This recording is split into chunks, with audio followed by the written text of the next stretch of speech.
Hello and welcome back, finally, to another episode of Let's Supreme Ghost Thief. It's been a little while. I took a break, like I said in the last video, finishing Thief 2 and T2X, sort of reaching a milestone there. But now we're back to it, so we'll have some missions coming up here. Quite a few, actually, in the near future. We'll see how often and how frequent I can record. So I thought long and hard about what to do on my channel next, and I've decided on 3 different things. And the first of those is more important, and I'm going to start that today, and that is preparing a little bit for the Black Parade. If you don't know what the Black Parade is, it is a 10 mission campaign for Thief Gold, currently in production but nearing its completion, by quite a few well-known mission authors in the community, likes of Skaki, Dr. K, Fire Mage, and several others. And that campaign is going to be an homage to Thief Gold, and will probably feature similar surroundings that we experience in Thief Gold. But what the team has also said is that they are going to base the campaign not only on the lore of the original games, but also on the lore established by many fan missions and well-known fan mission authors. I have played missions that sort of help support the backstory of the Black Parade already on my channel. For example, Puraz Kalendra missions, the missions by the Kosas team, Gathering at the Inn and Mission X. Chalice of Souls, I know is important. That 2-mission campaign, Endless Rain by Skaki. All those, and I might forget a couple that I've done before, all those are important, you know, at various levels, some more than others. But I know that one author that several of the team members for the Black Parade has been inspired by is Milan. And I've only played one Milan mission before. That is Rose Garden from the 20th anniversary contest. So I'm going to play a couple of his missions here to begin with, in order to, like I said, prepare a little bit myself and prepare you guys for the Black Parade. So we're going to play Bad Debts today from 2007. This, I believe, is his debut mission, actually, for Thief. He might have made other missions for other games before, but I think this is the first one. Definitely the first one I ever played. I played it pretty short time after its release. So I'm going to focus on these types of missions first. The second thing I'm going to do is get into the Dark Mod again. I have played quite a few Dark Mod missions. Now we are actually in the process of finalizing an amendment to the Ghost rules that includes elements of the Dark Mod. And although it isn't finished, it's pretty much... we're pretty much there. There's a couple of little things here and there to decide. So that'll be interesting. That'll be a lot of fun. I'm looking forward to that. So that I will do pretty soon as well. And then I also, third, have a campaign that I played a long, long time ago that I might play. I'm going to leave that campaign unnamed for now.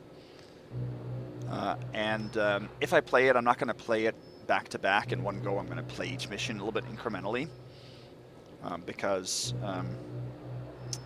other irons in the fire are equally or more important than that. So I'm going to try, in the long run at least, to get about a video a week to every other week. So, you know, 1 to 2 weeks between each release would be likely. Probably a little bit more frequent now in the beginning, because I have played a few and saved up a couple over the summer, actually. And what I'm going to do, I'm going to give you guys the announcement of the next mission that's going to be featured. So I know that a few of you are trying to play ahead, and I always encourage that, not to get spoilers, but...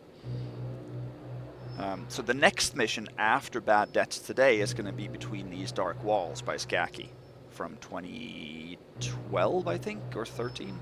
I think it was 2012. So that'll be the next one. So yeah, without further ado and more talking, let's go ahead and get into this. So, bad debts. Now, I'm not going to go ahead and read the whole info file background text, mainly because I forgot to print it out. But I'll paraphrase. Basically, Garrett has fallen behind on his rent. That's always the excuse, isn't it? The landlord has increased the price, so Garrett has been forced to take a little bit more of a risky job from a fellow thief, whom you of course never can trust, by the name of Timms. And Timms have hired us then to steal a letter of debt because he is in debt to a usurer by the name of Marcus. So we are going to steal that letter in order to clear Timms of his debt, and then also get some other loot around town. That's basically what it is. There's nothing else to do to this, but that's the backstory. Now, the info file also says that there is 2 possible entries into the usurer's house, by the canal or via a balcony by a statue. That isn't said here in the objective. But the objectives say, Tim says his letter of debt is held by Marcus, a wealthy usurer. A usurer is sort of a lender that charges unrealistically high interest rates, that sort of leeches on his clients, excessively so, illegally so too. Find an entrance into the usurer's house and recover the letter. Downlock may not look too wealthy, but you are positive you can collect at least 2,400 loot this night. Don't kill any unknown people, and when your other objectives have been accomplished, leave Downlock Quarter. So we are in a location in the city called Downlock, and that's actually quite interesting. I'll talk about that in not too long. Okay, so we do have some items for purchase here. We're not going to need to purchase anything. We obviously need rope arrows, but we have that. There's a tip here. I'm not going to read that, but it talks about the owner of the tavern being caught up in illegal activities, and we are going to visit the tavern. I'm not sure why that tip is so significant, because there isn't really that much to pick up from the tavern. A couple of things. So if I've understood the tip correctly, I don't see its major significance, but anyway.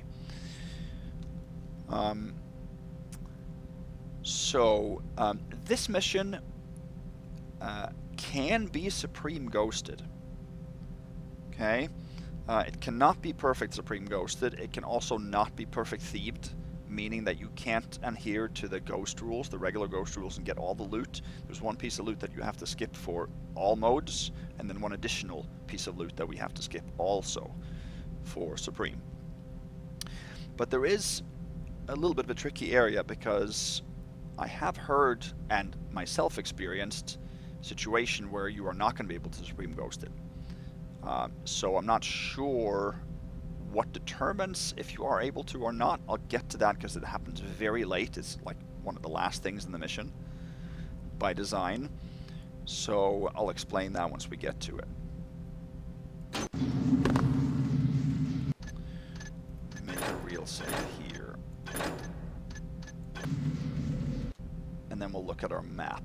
Now, what I like about Milan's missions is that he actually includes a high resolution file, a JPEG of the actual map, so you can print it, which is what I've done here, because sometimes on screen the writing is a little bit difficult. But we actually start down here in the southwest on Short Lane. There's these gears here are public workstations, which there are several of. Milan is obviously known for his city missions and known for his very vertical implementation of vertical climbing and three-dimensional space. Very good use of it, and often includes a thieves highway that you can traverse most of the mission, which he does here as well. This mission is very good, but it's probably not as polished as some of his later creations. For example, Disorientation or even Rose Garden. So there are some areas that you can't use the Thieves Highway very, very far, so there is a little bit of up and down, up and down. That has been fixed in upcoming or future releases after this, post Bad Debts for Milan. So I think he quickly learned from that. But this is still a very, very solid mission. It does maybe lack a proper canal or underground system. I think there is a sewer system, but it's a little bit maze-like. But having an outdoor canal system that goes through the entire city, which has been done, for example, in Disorientation, I think it would have benefited from, because it is quite confusing. There's actually quite a few sort of very apparent visible landmarks. Most of it is the same color, so it can be very confusing on a first playthrough. And when I played it again, I hadn't played it since I played it, 13, 14 years ago. I basically had to relearn the whole map from scratch. I hardly remembered anything. A couple of areas, but yeah. So we start on a short lane. So Downlock is actually one of the areas that are going to be maybe used in the Black Parade, because the Black Parade has used a lot of the suburbs, if you will, of the major city from fan missions like Bad Debts, Downlock. Beggar's Take is also a part of that shared universe city. And if you want more information on that map, the whole city map for the Black Parade, I have included a link to the announcement thread over on TTLG in the video description. And if you check out Marbleman's video on the Chalice of Souls, the first mission in that campaign, he also spends quite a few minutes going over that map, because you can see it there in the mission. I've played that mission, but I wasn't aware of that city map's significance at that point, so I didn't really pay too much attention to it. There's a street in the south here called Wainwright, and then you have Wellman Street that sort of creates a loop here. There's also another loop in the east. There's a square here in the middle that is quite important, because you can access several areas from that square, both on the ground level and high up. So we can use that quite a lot. I'm not going to go through everything that's on the map right now, but there is another loop here. And then there is an underground area. It isn't devoid of that, even though I said that earlier. But that is really only accessing several areas in the middle here, in the central area. There's also a connection between Stoll's Court and Lower Locks here, but that involves picking a lock, which I don't like to do if I don't have to, so I'm not going to use that. And we can, areas of importance would be the Usurer's house over here. It says front is heavily guarded. X's are guards here. Here you can see the canal, which is really only this section. Tiny section here. Tim's lives here, it says, so he lives on Dog's Run. And then there's also something called Tomlinson's heavily guarded area down here. That area is actually going to be important. There is an objective that we will end up doing here based on something we can get at Tomlinson's. And there will be updated objectives as we keep going here. Okay, let's start. So we are playing this in New Dark, but I have taken off all texture updates. I'm gonna dismiss those updates for the next couple of missions at least, probably for the foreseeable future. Gone away a little bit from wanting to mod the missions too much, so we're gonna see it in its original form here. So there is first a pickable door right here to the public workstation. So that I'm not going to pick, because you can get up to this area a different way. So this is actually a lock that we are not going to be able to even have the possibility to open. This lock can only be opened, I believe, on normal difficulty. Okay. We mantle up here.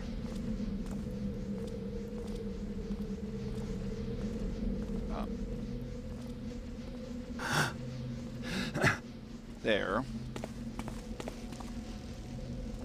Oh, come on. There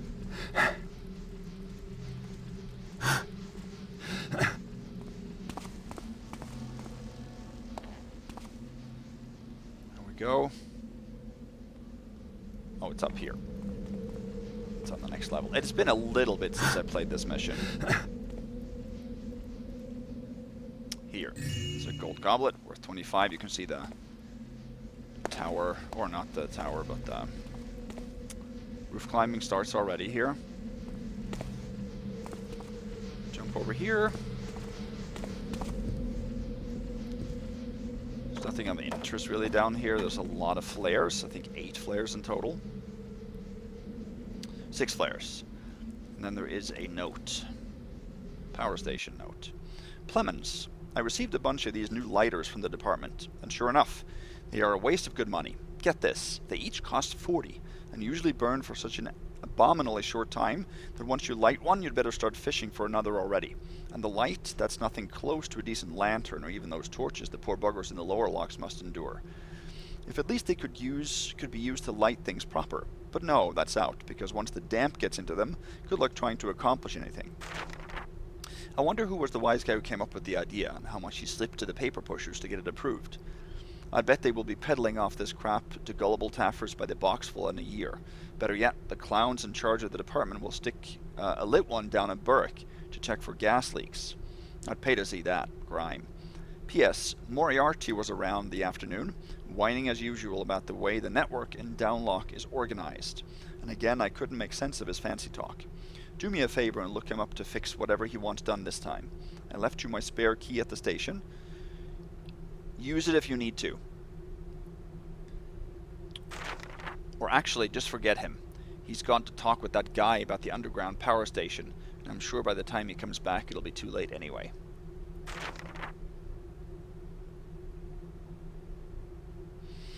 So Moriarty we will find later on in the mission. And we will find his spare key, I believe, as well. Or maybe... I think there's only one key of the type that he's talking about, and that's the power... no, that's not the power station key. It's the sewer key, or the key that accesses the sewers. We could have purchased the power station key, that's right. We could have purchased the power station key. But that we're not allowed to do. I forgot to say that. We're not allowed to buy anything for Supreme. Okay, nothing here. I'm not going to pick the lock. I don't like to pick locks on doors if I don't have to.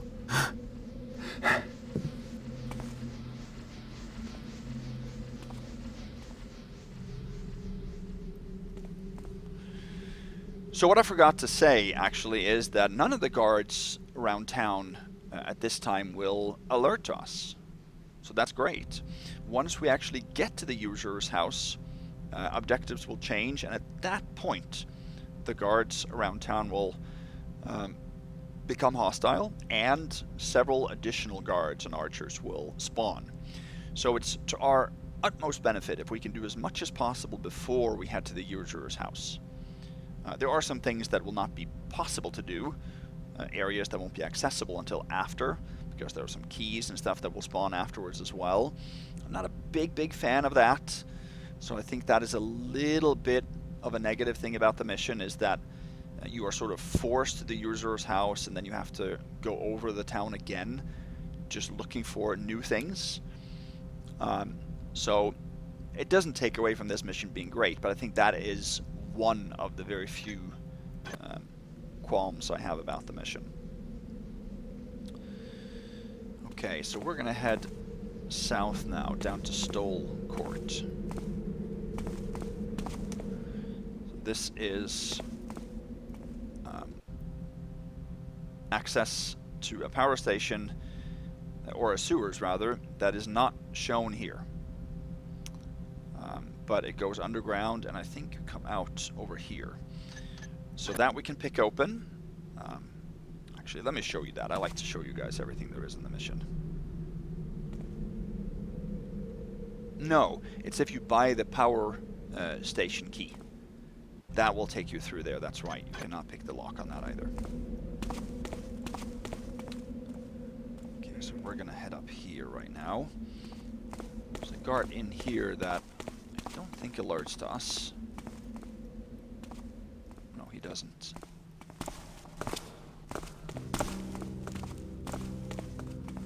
He will alert to us later.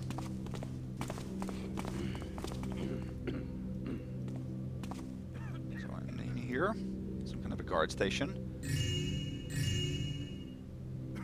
2 coins worth 10, total 35. And then there is a note, guard's note. No, and it doesn't times no. It actually is a glaive gizarm, Yvafen. Oris himself told me so, and if someone knows his pole arms, it's him. Now pay up. When the shift's over, we're going out to rest a few tankards. It's interesting because Bad Debts is actually the 4th mission in a 5-mission series. Which I have played 3 of at the time of recording this. I have not played mission 1 and mission 3. So the reason I'm doing it out of order is because they're on different platforms for different games. 1 is for Thief 1, 2 of them is for Thief 2, and 2 missions are for the Dark mod. Okay, in this, I think there are 5 broadheads, I believe.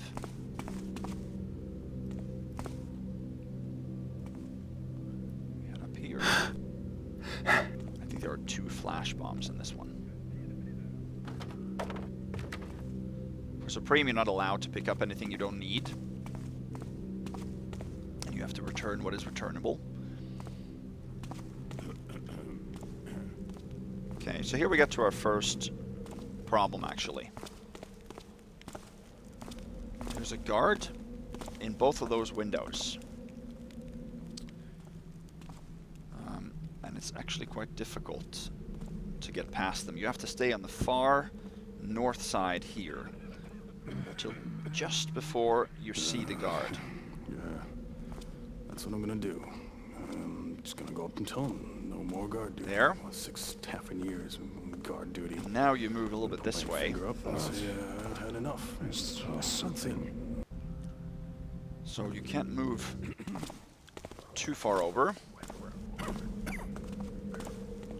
It's weird because there's this torch over here, there's this torch, and then there's a torch in that window.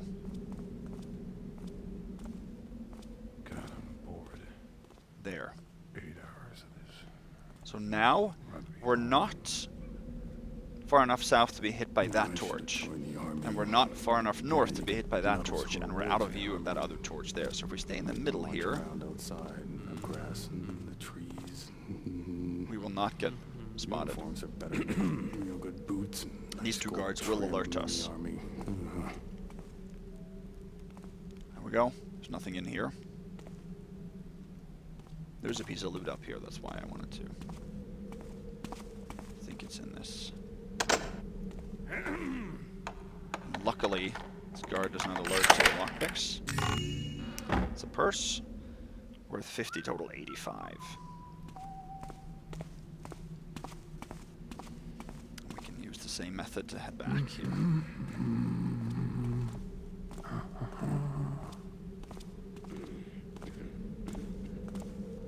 As soon as we come out of the view of that, we can go back up this way.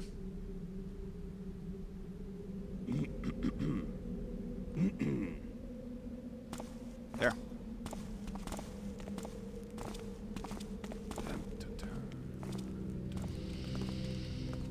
This should be it.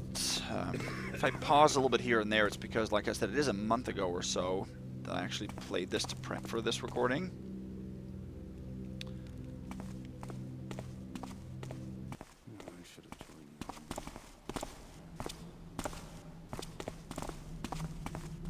So I will have to check my notes a little bit here from time to time, make sure that we're on the right track.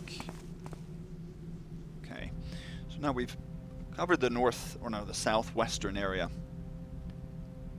of town here.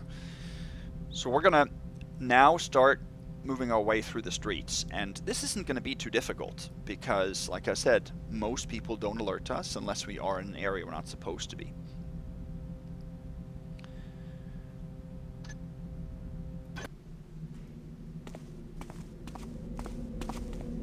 So we're actually going to head north now and start working our way around this direction. We will come down here a little bit later.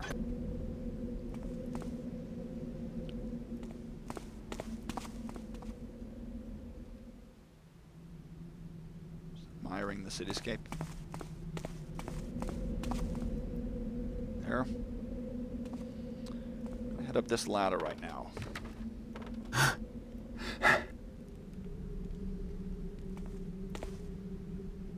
Like that. And then we can actually jump over here.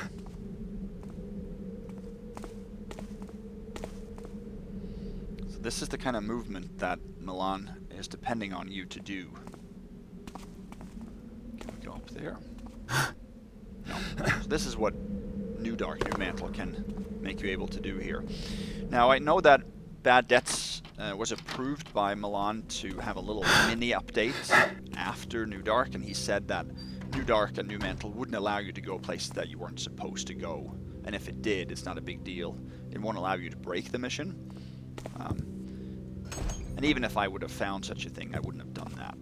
I wouldn't have deliberately broken a mission's progress. So now we're going through a building of sorts. Now behind this banner, there's actually a money box with a necklace. So it is allowed to take items behind banners without slashing them. That is not an exploit, because you can imagine Garrett getting his hand in behind, and a banner should be possible to be moved out too. So we closed up the box, and that was worth 200 total, 285. Don't think you can go out this one, no.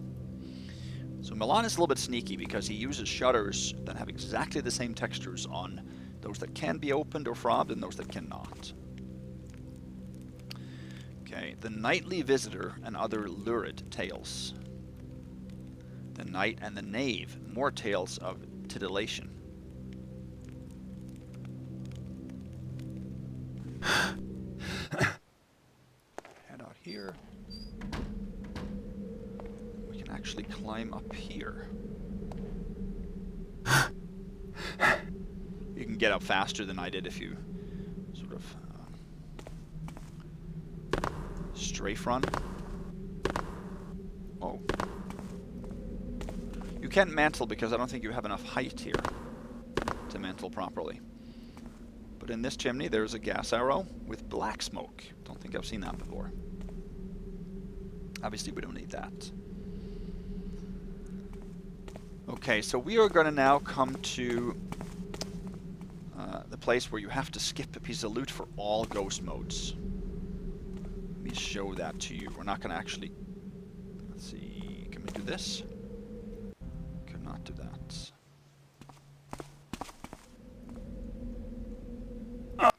Should be able to.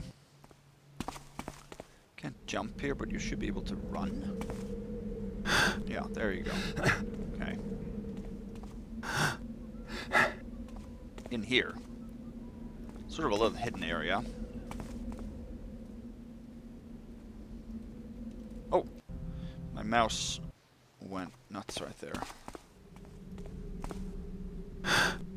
I'm gonna show this to you. You can hear something is afoot. There's a skeleton here that you can barely see in the midst of red flames or mist. Now, the point is that there is a piece of loot here, a ring. Now, once we take that ring, a haunt will spawn right here. So let's do that. There. The only place you can take that ring from and not get spotted is right here. It's worth 100. But there's no way you can get out. You cannot get out without getting at least the second alert from this haunt. You can of course kill the haunt if you want to, but that isn't allowed for any ghost mode. Now what you can do is you can actually shoot the red mist with a holy water arrow. If you do that, I think the haunt will spawn dead. But that is also not allowed. Even though that doesn't show up in the stats, that is a kill. So we will not do that. So we'll have to skip that 100 piece of loot. Okay, now we're going to head into... We're actually looking east now. So we are up on the rooftops here. So we're looking east into the Coronet, which is a restaurant, I believe. So can we get in here normally? Oh yeah, there was a plateau here. I didn't see that. Let's see. I think that we are going to head down here, actually.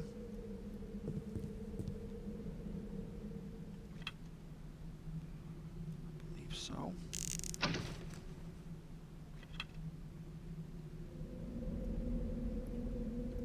Yeah, like that. Should I leave that rope there? I can't remember.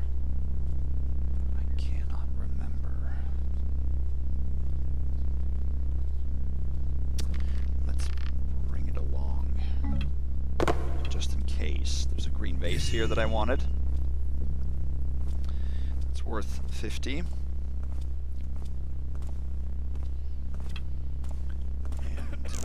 head down here. I believe there's some moss arrows down here.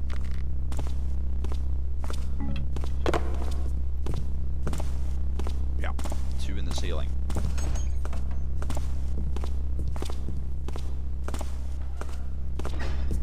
Because I've been... Ah, yeah.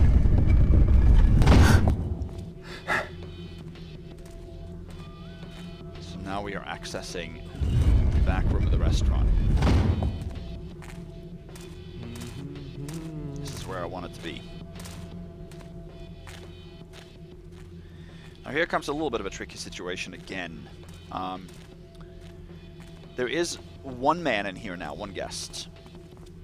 And that guy is not one we can see right now. I don't want to be... Yeah, he's over there. He has a purse. And he is neutral. But neutral guards will not allow you to steal their purses. So what we have to do is we have to rush in behind him and then wait until he has settled down. He won't actually give a settling remark, but he will settle down in theory. And then we can steal his purse. That might take a little while.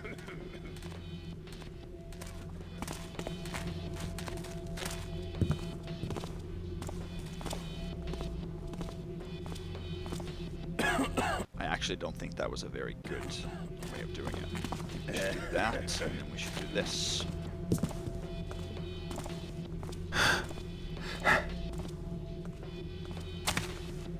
There. So if we tried to steal it now, he will raise havoc and call the guards. But if we wait until he is... or until he would have settled down if he had been hostile, he sort of forgets about us. And then we can take the purse. There's also a bottle of wine over on the other table. We're not going to leave through the main entrance. All these guards here, they don't care about us. We're allowed to be in a restaurant, so... And I don't think they will see us stealing this purse.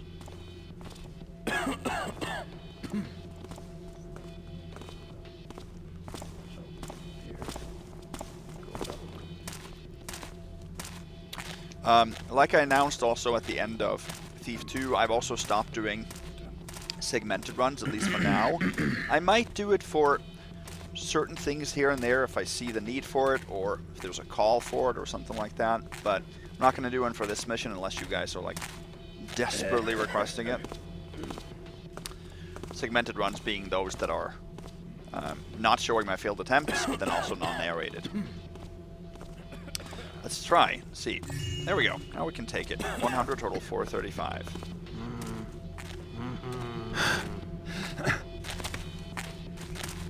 Take this bottle here, which nobody reacts to, with 50, total 485. So that guy just stared straight at me as I took it. I do believe we are going to end up going back out through here.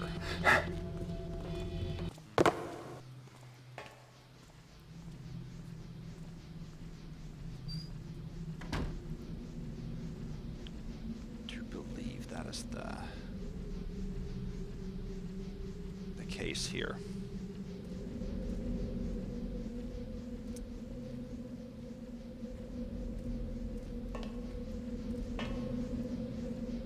Because we can go over here. Ah, we can't do that. We'll take damage there. But I should be able to drop onto this. There you go. Nobody alerts to these noises, so. Now this power workstation, there's no sound from these doors. I know there's some sound issues there. You can open with the public or power station key. Public works key, I can't remember what it's called. And in there you can find 2 water arrows. There's nothing else. You can't go anywhere from this.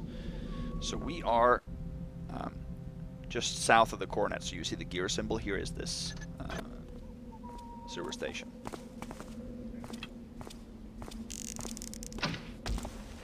Okay, I just wanted... What's that? We got problem. Okay, he saw me shoot the arrow. I didn't want him to do that. You're mine. I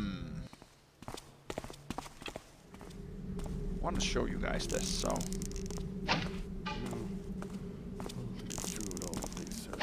Where'd you come?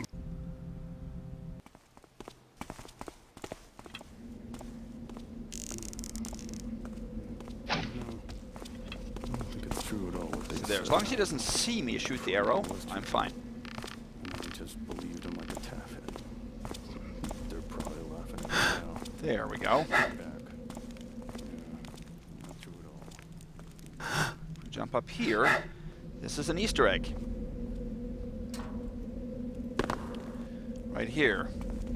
Now, for those of you guys that don't know this, this is called the dopefish, and this is an Easter egg character, if you will, that has shown up in many games. I know that it was in Quake, and it originally appeared in Commander Keen 4, Secret of the Oracle. One of my favorite childhood memories is playing that game, and the dopefish is one of the last obstacles in that game, in the last level, I think. And it's sort of known as the dumbest creature ever created in any fictional production. So here it says kneel. So we have to kneel now in order to take this, which is called Divine Endowment, which of course just is an explosive charge or a sunburst device. So yeah, I was debating whether I was going to show you that or not, because it sort of is ultra hidden, but anyway. Okay. So now we're on the outside of the Coronet, the restaurant.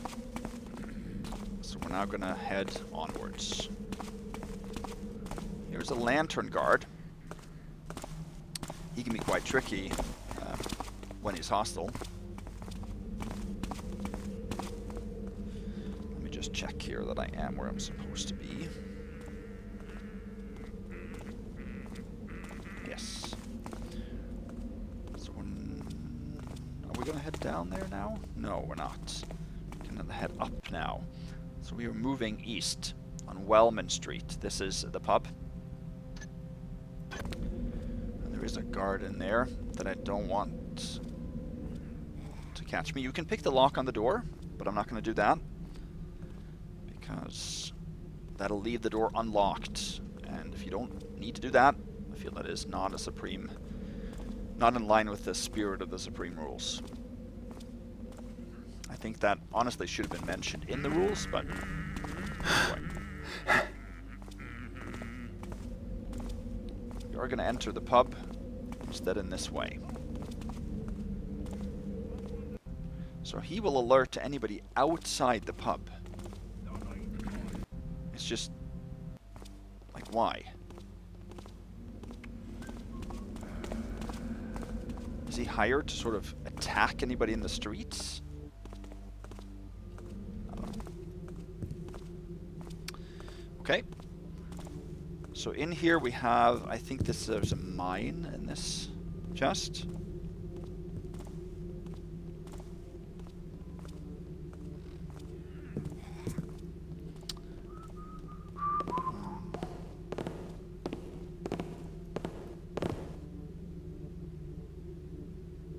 And you can see that the guard has a key, pub key, you can use to then relock the door, but then you have to return the key on his patrol route and all that. Just way too messy.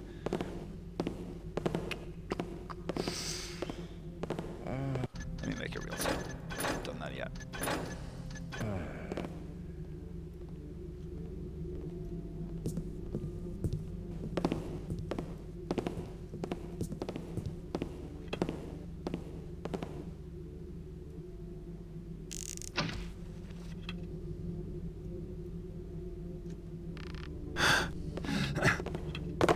Okay, I didn't think that that would be possible here, so let's...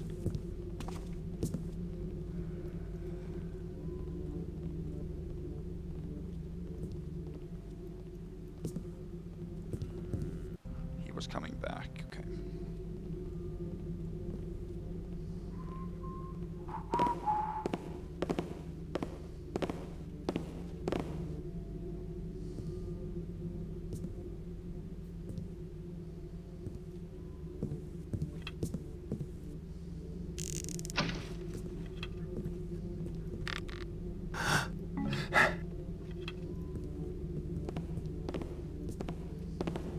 Done for them. Man.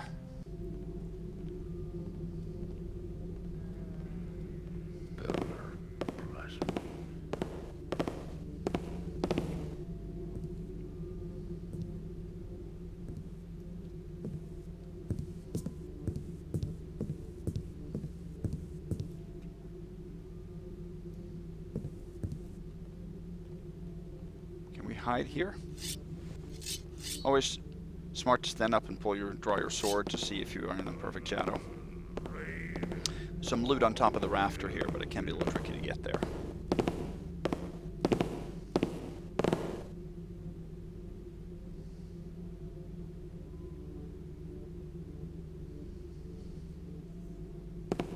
Halt! It's some. Okay.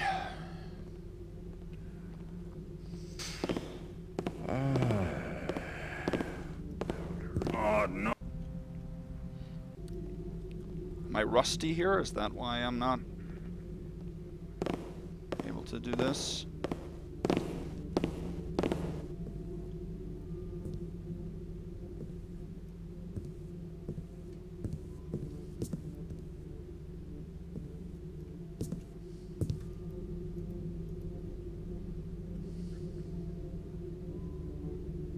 You can see the loot up there.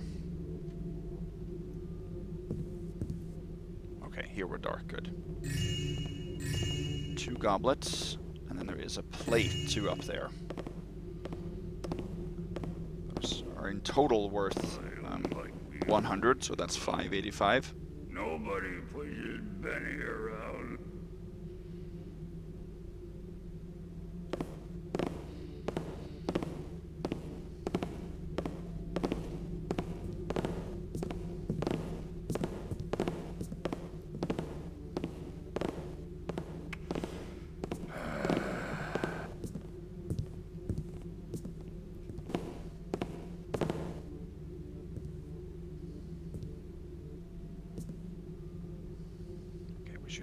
Should be safe here.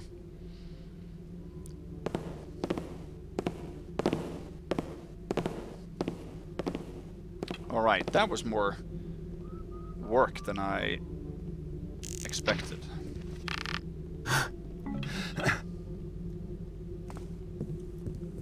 Okay. Now we're also going to have to head down here. Huge crate here. Milan has a thing about big crates, I think.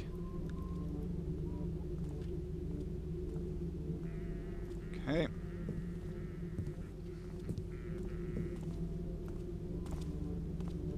So here we have to use a rope, I believe.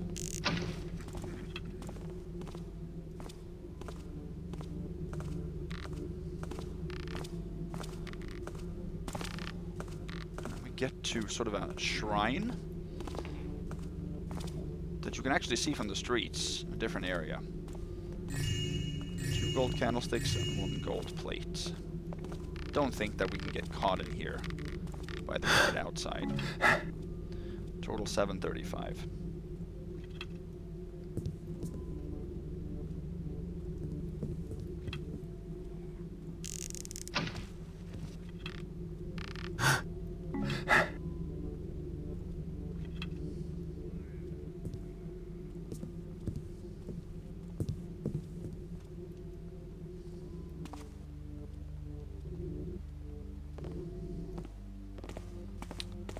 to go? Oh. Is it a good time to go?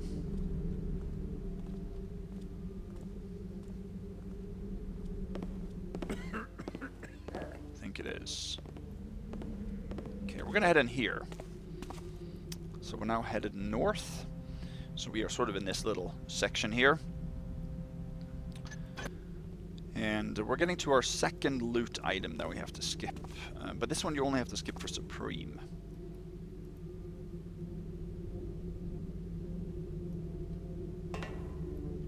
Down here, you can see a grave with some body parts on top of a casket, it looks like, or maybe it's an altar, I'm not sure. Now, if you shoot either a water arrow or a gas arrow, you can silently wake up.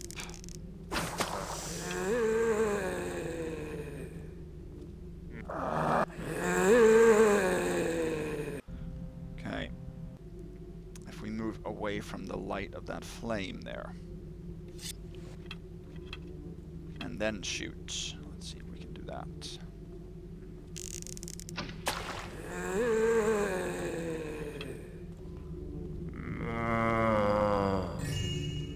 Then, this is a guy called Scarmangades. I think there's a plaque outside the door on that side that says that. And he will wake up, and if you are in the dark and he spawns, he will trigger a first alert. And you can then get his hammer worth 75. That would be allowed for Ghost, because this is just the first alert.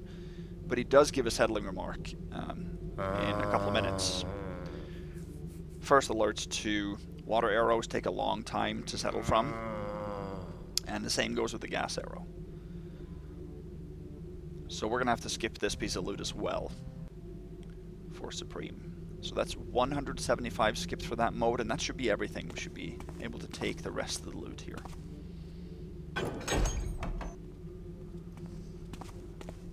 Okay, so here it says, the sorcerer Scarmangades, bother his entombment not, for he who falls from righteousness shall doubtless rise up against his judgment.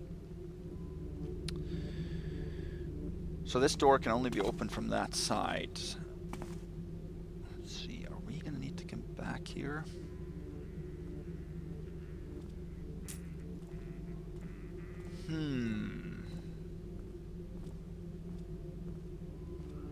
We might actually need to come back here. I'm gonna leave this open for now. Let me see. I think.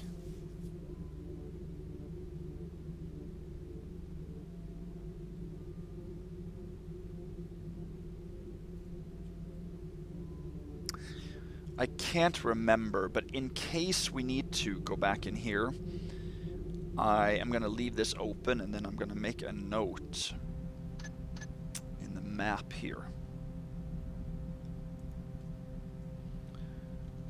Close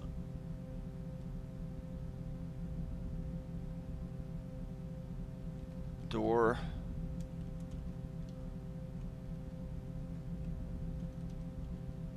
Closed door by Scarmangades. Now we gotta remember, I didn't put that in my notes, so otherwise that's a Supreme bust. Yeah, because I think we will come up this way later on through that door. No, here. Just check.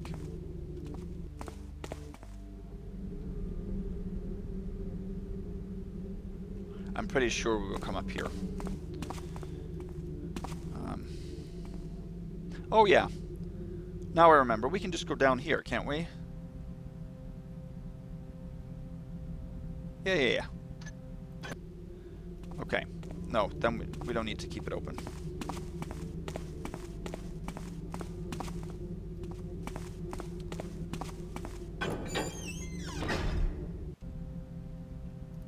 Sorry, folks.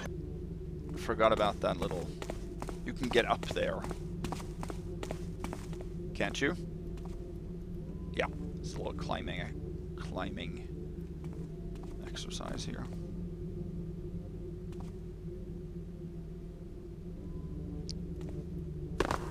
And in one of these windowsills, there's a ring worth 100, total 835. This is the market right here.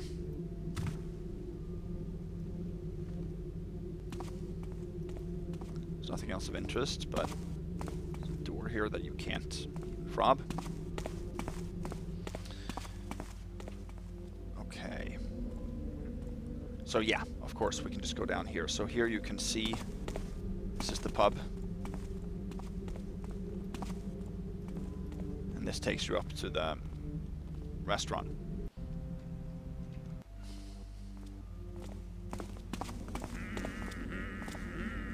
And there is the underground grave that we just robbed. So we're now moving northeast. I don't think you can get up there. It looks like you're supposed to, but I don't think you can. Or there's nothing of value, at least up there. Alright, so now we are getting to Seeing Square. Like I said, this is an important place. It has 3 access points on the streets and 4 up above. This guard does not alert us, at least not now. There are 4 statues up here, and behind each there's a passage. So we can't get up there now. We're not going to need to. We're going to head through the northern exit at this point.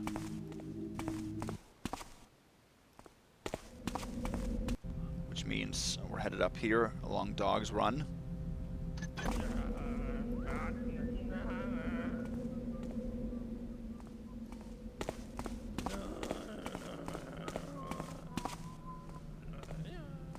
There's a drunk guy up there. Gonna see him later. In this fountain are 3 pairs of coins, worth 5 each, total 850. He was a guard. He will not alert us, but he's right there. We go in the guard station, we can actually read a note here. Highgate note. Colston. By the trickster's fiery pits, what happened to the key? Landlord says it was snatched from the table when he was having coffees, and by unknown assailants to boot. What laxity is this?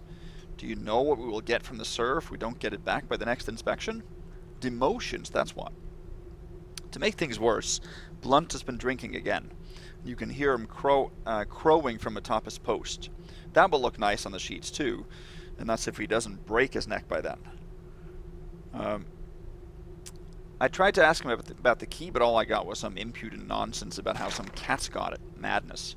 Lost keys, thieving, felines, an inspection coming in 3 days. Get down to it. Sort this out any way you can, and on the double. If you don't, you know what happens then. Sergeant Aris.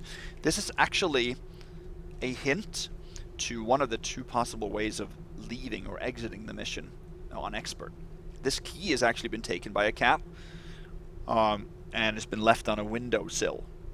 And I believe this is the only hint to its presence, which is slightly unfair, I think.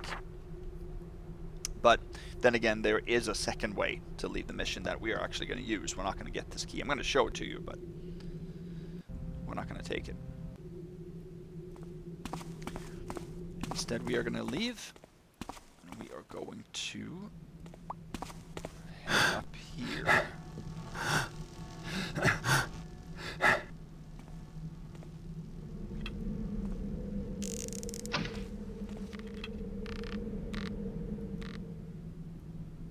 Behind this potted plant is a bottle of wine. Total 900.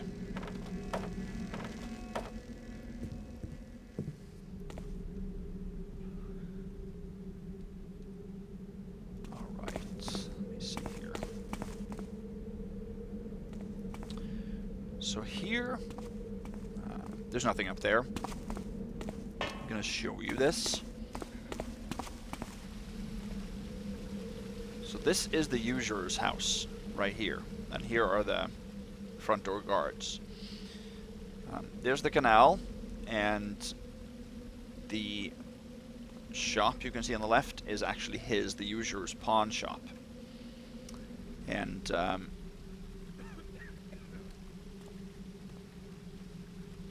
We can't access that without the pawn shop key, which we can only find inside the user's house.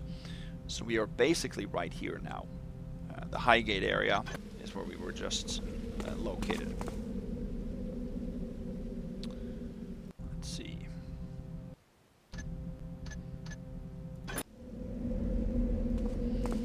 So now we can actually head back.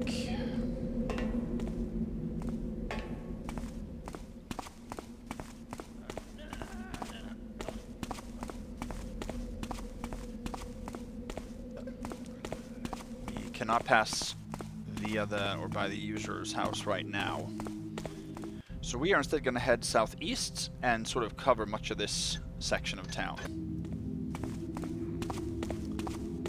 for now. And it's pretty straightforward since we can't get spotted by public guards, at least.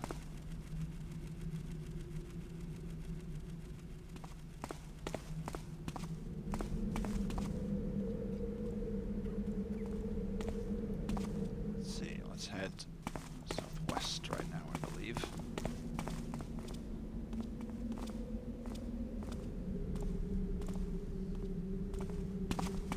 Go back here.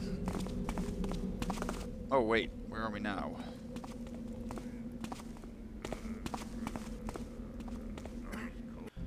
Yes, now we have moved all the way down here. Go this way.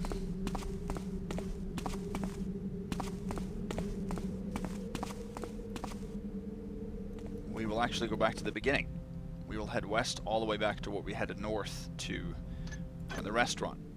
The only reason I'm coming here now is to get 2 coins in this donation bowl, I guess it is. Total 910. There are some places we can visit up here too, but I'm not going to go there right now.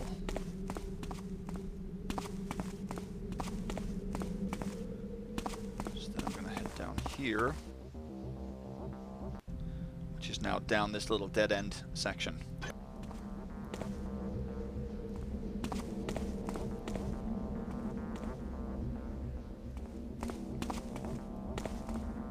Right here.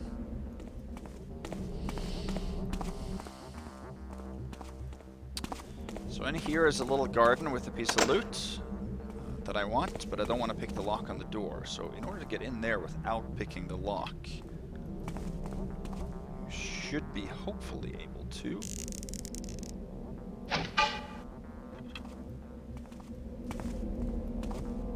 I think so, at least.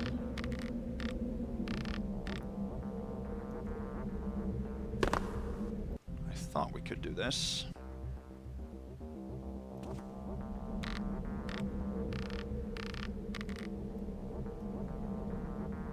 Yeah, you can't just do that. Here is a diamond worth 75 total, 980, 85, and then there are 3 moss arrows here, if you so desire.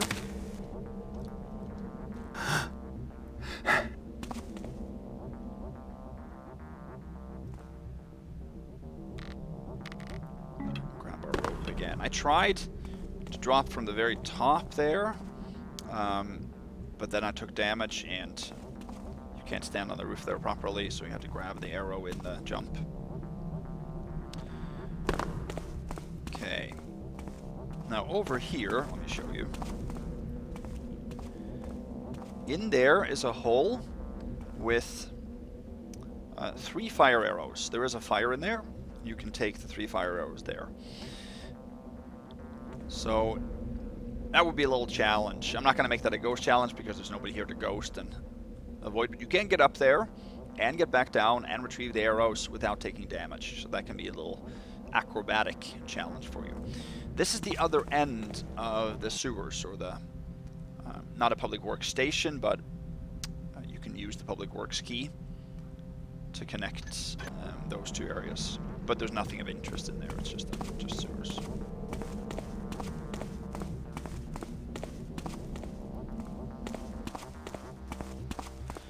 So we really only came down here to this section for those 2 pieces of loot. This guard here doesn't care about us.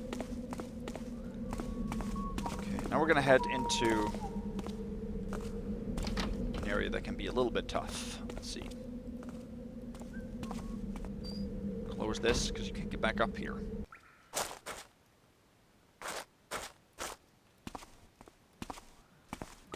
Underground basement here. Just some crates. It's just a light switch. There is an exit is up here, the ladder. But you can't head back up the coal chute.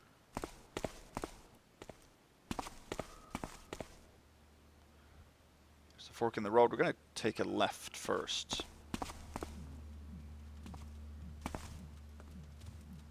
Soon hear a thief. And this thief I haven't never had first alert to me.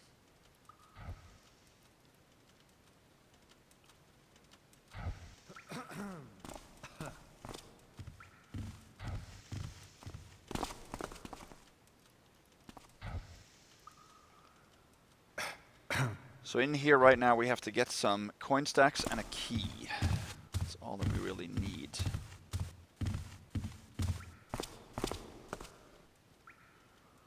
And we need to do that when he stops and when he's not facing us.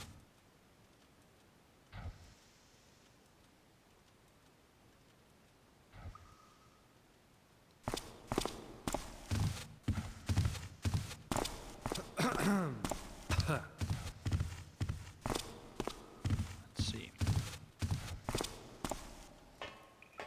Okay, I don't want those clangs there.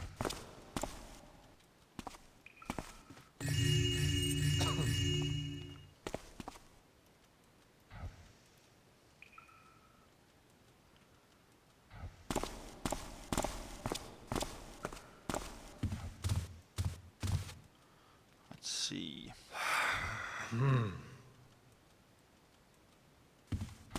Yeah, we have as much as we need. We took 3 silver coin stacks and 2 gold coin stacks, and we took the thieves' key.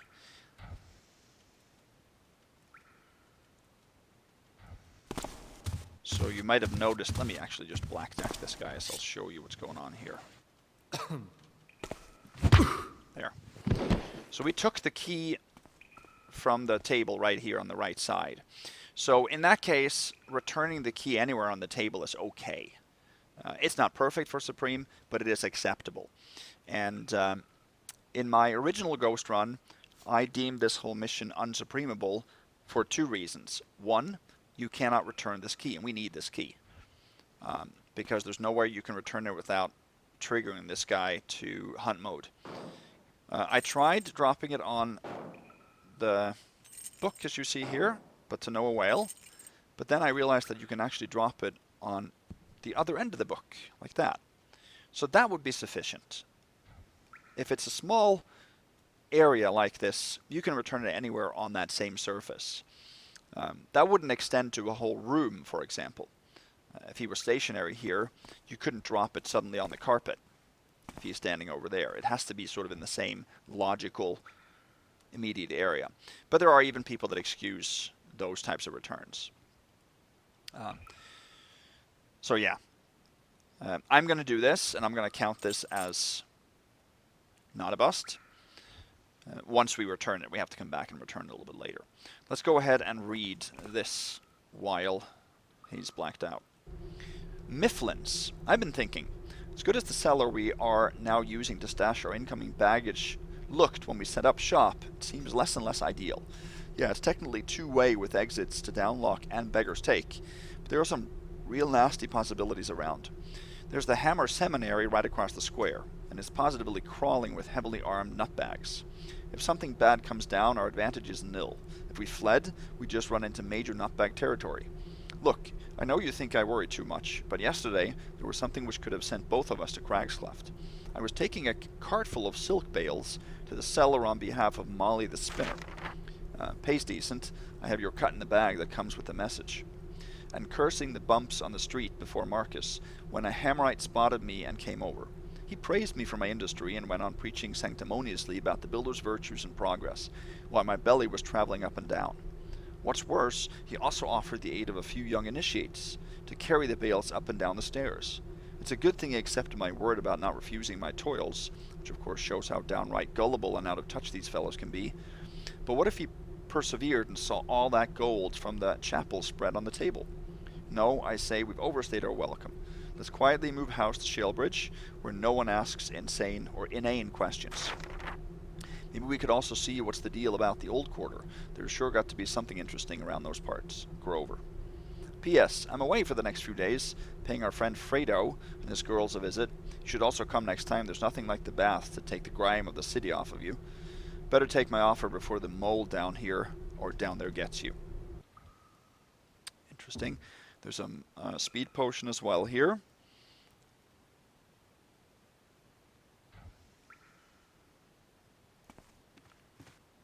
Yeah, that's what I thought. That also has loot, so we have to take that without knocking this guy out. Let's read this. 8232. Nice new place. Time for a nice new journal, too. All in the Mifflin's tradition. Book, quill, and ink donated by the upstanding citizens of the city and previously. Grover doesn't like the idea, but then he's not the guy working as a janitor with a bunch of time to kill when he isn't on the job. My place, my rules, my risk. Grover says it's his risk too, which is right, I guess, but who would bother a nasty old coal cellar somewhere in Downlock? Rich guy keep a bunch of empty bottles on the shelf upstairs, but that's it. Nobody likes the coal, the noise, and least of all the creepy noises from the well in the cavern. I don't know, but that isn't Burrick work, and I don't like it much either. Still, as long as it keeps to itself, so much for the better. 8/28/32. So August 28th then. Is it 8/32? I'm thinking that that's the year. Of course, it was Timsy's tip. For such an unassuming little guy, he sure pokes his nose in much, and knows all the best places in the city to visit. Could be pretty loaded by now, from the cuts he has taken, if it wasn't for his helpful pals at the Overlord's fancy. Last I heard, Garrett was pissed at him for one reason or another, and refused to pay him the agreed-upon amount for a job not delivering. What's his problem anyway? Seems like a completely stuck-up creep. Doesn't get out, doesn't fraternize, just sulks and doesn't pay his friends as a professional should. Oh well, his loss and our gain. The warehouse were sure not bad. Grover had to clobber a guy with a pig sticker, but that's part of the job. We gave Timsy one of the fancy swords as a sign of our appreciation. Sure hope I never end up with him on the other side. He's fast like greased lightning when he's got steel in his hands. September 4th, 8/32? Let's say that. This is strange. Tomlinson hired new muscle to watch his front. Nasty blokes from the downwinders, both of them. What's he keeping them for? All the local professionals buy at his shop, plus there are already 3 heavily armed guards on the property day and night. I swear they never leave their posts unless it's to follow him someplace. Oh well, only a complete idiot would try to hit Tommy, now that so many of the old guard are leaving the scene and going legit to sell out electrical stuff and whatnot. Reliable merchants are growing scarce nowadays. What are we left with? Farkas and Tolan? That's what. September 16th. Another night, another job. I didn't even think the lower locks could yield so fat pickings, and in the Hammer Chapel to boot. Hammers are nasty customers, but here it was just one decrepit old guy who went down after the one solid whack of the mighty cudgel. We just had to sweep the altar for the gold candlesticks and whatnot, and then there was even time to break back a nice little extra for old Mifflin's. I'm sure none of the other folks have something like this, except maybe the wardens if they took fancy. But Webster would also never have the appreciation of so fine things. I always thought something wasn't right with that guy. Now we just need some time for the buzz to die down, and sell the lot to Marcus or Cuddy, whoever pays more for it. October 2nd. That nose guy from the department was here again, demanding to sell the coal cellar to inspect the boxes. To see the coal cellar. I see a rat when I see one, and this one was stinking from the tail to the nose.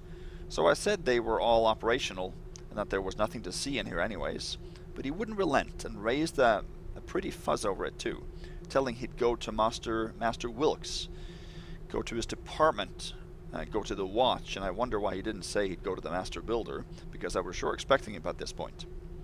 But something's got to be done now, for even if Wilkes is nothing to worry about, somebody else could be. So better fix this problem once and for all. Now, I'm not talking about the silvers he gave me neither. If he likes them underground holes, he can have them. Well, well, well. So Nosy Guy went down the hole, which is for the best, because now hopefully whatever stuff lives down there doesn't come up. And we don't drink that water anyway. Good job, Mifflin, old chap. Onwards to better things. Okay. So let us...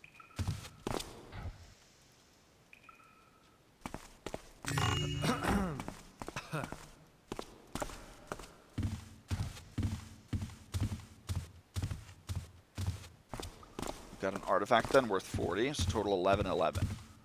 That's what we should have. So yeah, this thief here does not first alert, as far as I know.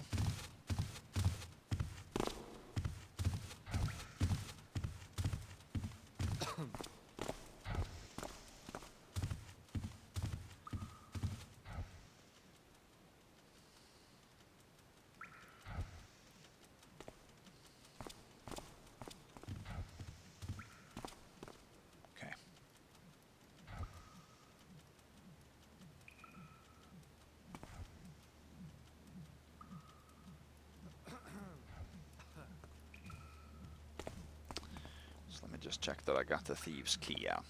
That's the one we need to actually exit the mission. So we're going to have to return that. Okay, let's head down to these caves that they talked about. There's a hole here as well. Oh. And there is the guy. They drop down here. Okay. So I believe that actually is Moriarty. Which complained on the sewer system. He's some kind of sewer caretaker. And in this little shrine room here is a fire arrow. A rope arrow. And a diamond, which we need. 12, 11.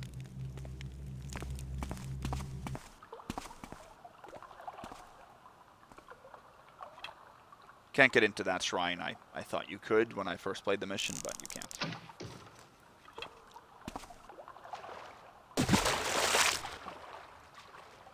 There.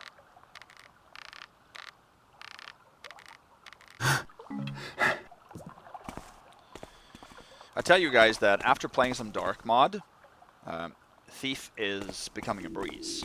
Thief is much, much easier. Dark mod is a difficult, difficult mod to play for Ghost. Especially on highest difficulty.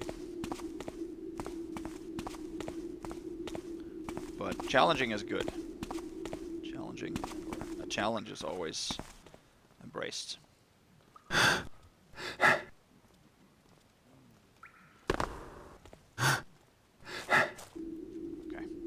Stuck there for a second.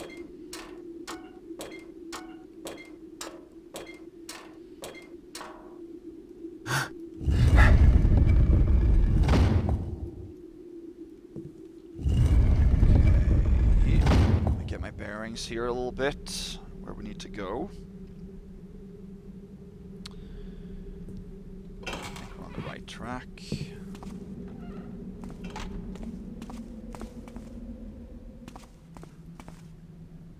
Can't go out here, but we're gonna pick up.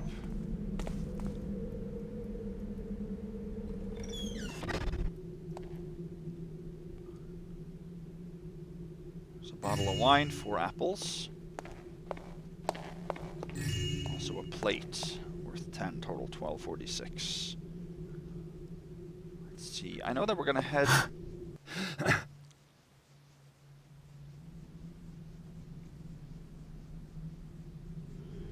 think maybe we want to try. There's something I'm going to show you guys that I can't really find any other way.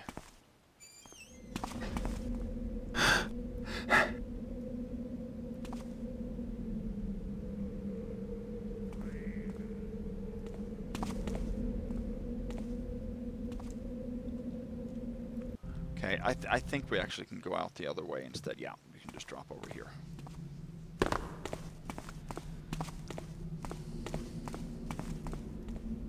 Yeah. Go over here.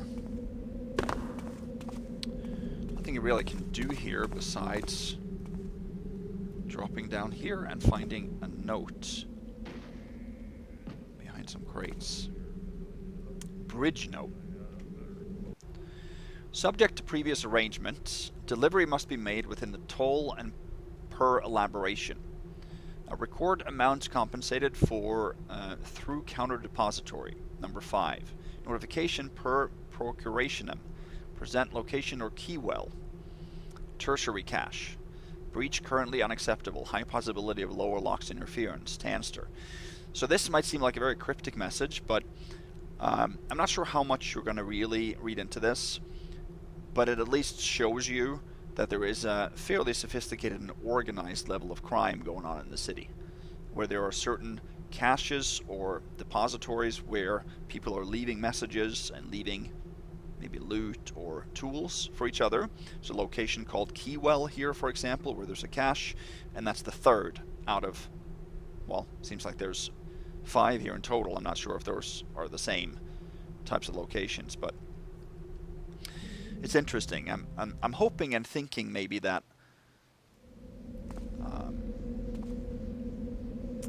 let's see how we're going to get down here. I'm hoping and thinking that the Black Parade will elaborate a little bit on some of those, or at least reference them, without necessarily relying on them for... Oh, okay. We needed to go that way anyway. Sure, this pipe was included so that you could drop safely. No, that is not what it was.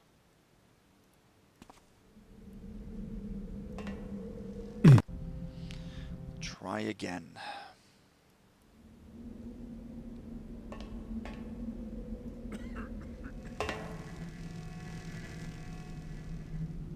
There we go.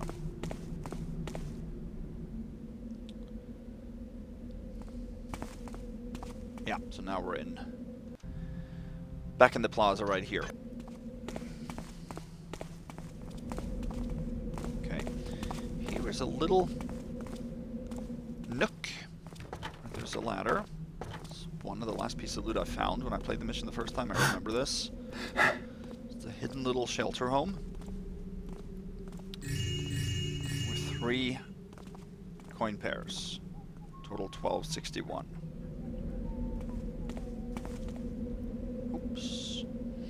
My mouse is a little bit jerky today because I don't have my mouse pad, so I had to put something else underneath, and that seems to be messing with it a little bit. Okay, I think we're gonna head up here now.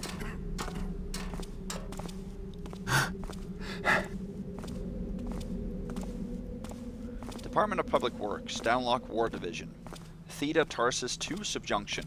Warning, dangerous conditions, do not fob.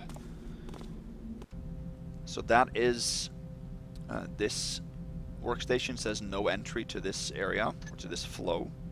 Place, that's what it says. Okay. We can head up here instead. And over here, you can see healing potion on this windowsill, kind of a hidden one. Let's see. We should be able to jump over there.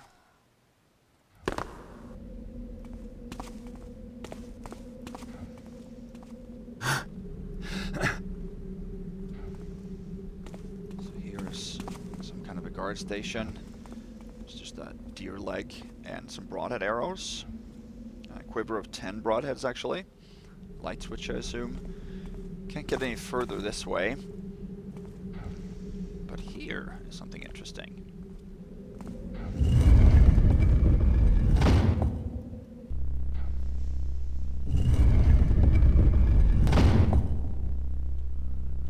This is actually the entrance to Tomlinson, the armorer that was talked about. So we have now accessed Tomlinson's heavy guard. It says here, this is the front area. We came out, or we came in now from the northwestern section. So now we can loot his place. do so, I drop down on this Burrick's head. No, cannot. I thought we wouldn't take damage doing that. Oh, the banner maybe.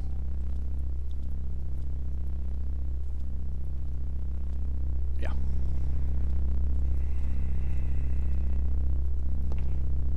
Good. Alright, now in here, there is some loot. I believe. No, there's not. Maybe there isn't. I know that in this room there is a mine. Flash bomb, a speed potion, 5 broadheads, 2 moss arrows, right? There is a rope arrow as well. That's a rope arrow, but no, I was wrong. There's no loot.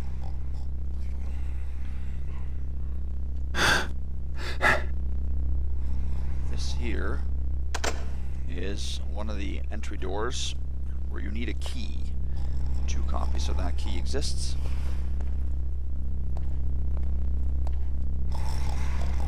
Look. Hey! Hold! He woke up from me moving. I have to move slowly here.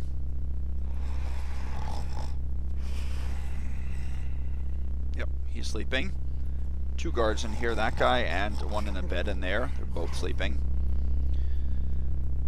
In the kitchen there's a cheese, 2 cucumbers, and a carrot. That's it. There's a door here though. Another entry door.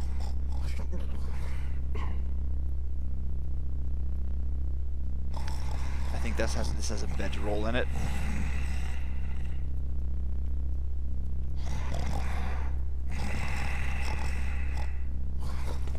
This too, I think, or something heavy or nothing. But he has a purse. Worth 20, total 1281.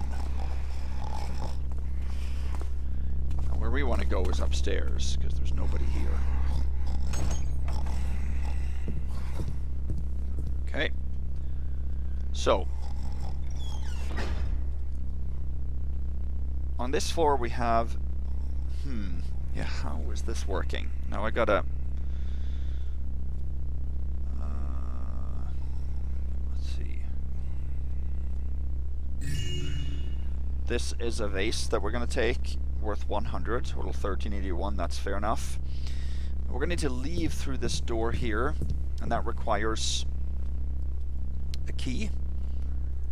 This is 1 or 2 copies, but I think that if we drop that back we will get hurt because you have to lock block the door. Or. Yeah. Let me try that.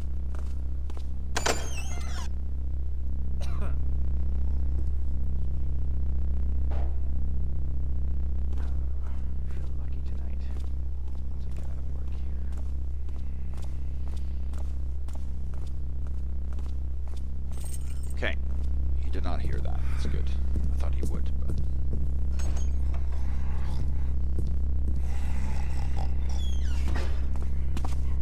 because we need that key as well to unlock the top floor. And at the top floor, oh yeah, there is also something in the staircase here. Silver and a gold nugget, total 1456.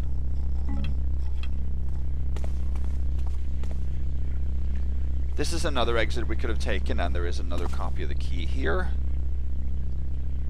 This is a little bit more difficult to get down once you exit there, but anyway. No, wait. Oh yeah, you can't unlock that, you have to unlock this. This does not respond to a key, but this is a pickable chest with the Book of Smesh. The Book of Smesh being an inquiry into the mysterious of the Lady of the Woods and the art of the Honeymaker Beasts by Algernon M. Tomlinson, advocate. So is he pagan? Is he meddling in pagan stuff at least, fills you the decanter with glee, fills you the merry cup with dreams, fills you the memories with mirth, fills you the glades with sing, fills ravening gullets with the fleshes and bloods of takers and hammerers, forgets the beams and forgets the toils, forgets the roofs and forgets the rules, forgets the who's and forgets the no's, forgets the wives and forgets the childs, shouts the pleasures of the ladies and shouts the wisdom of the honeymaker beasts, dancers and takers and frolics and sings, caverts and shouty fever with beastesses, and greensy trees. So that we're actually going to end up bringing with us, because that's going to be an objective. Because the fact that the armorer is a pagan is something that other people might be interested in knowing about.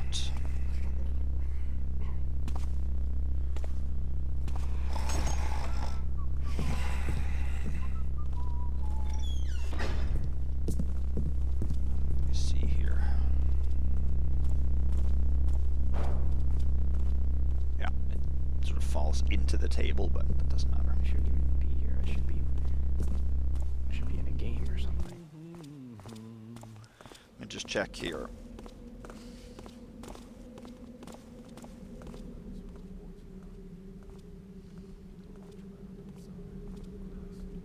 $14.56. That is correct at this point. I do need to keep track of the loot because there's such a specific route through the mission. Give it a real save there. And close the door. We should need to go through here again. You know what? I actually think I'm going to bring that key along, just in case we need it. I have a feeling that we might, because we might want to go through this house later. So I think we're going to bring it. We need to return that armorer's key then before we finish. You can hear the two thieves that are guarding the armorer's Tomlinson's entrance. This is the window exit that we saw from the top floor, and Milan has a thing where he uses these vines to climb on, so you can climb up that vine. There's another vine here, but I don't think you can climb that, but I think we should be able to drop without taking damage. I feel lucky tonight. Once I get out of work here. Okay, so this is the entrance to Lower Locks, where we can't go. By order of Warden Webster, Beggar's Take and the Lower Locks are closed for the night. Anyone attempting to trespass will receive 10 strikes of the lash.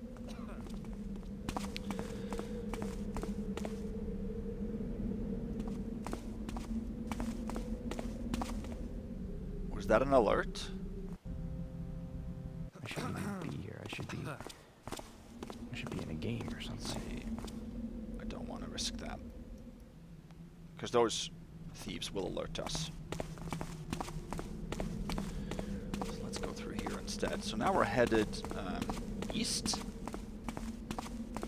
This is the entrance to Gloom Court, which is right here to the south of us. We're not going to go there now. We'll go there later. And I know that there is... Oh, that's right, up here. There's some loot up here.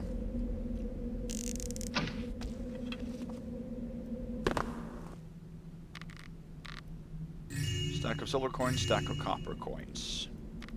Total 1473.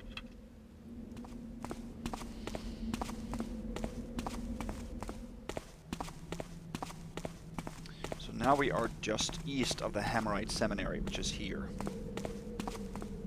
Downlock Seminary. There's nothing going on up there now. There will be a little bit later.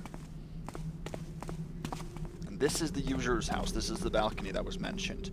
We're not going to head there just yet. This is the statue that I talked about initially. Instead,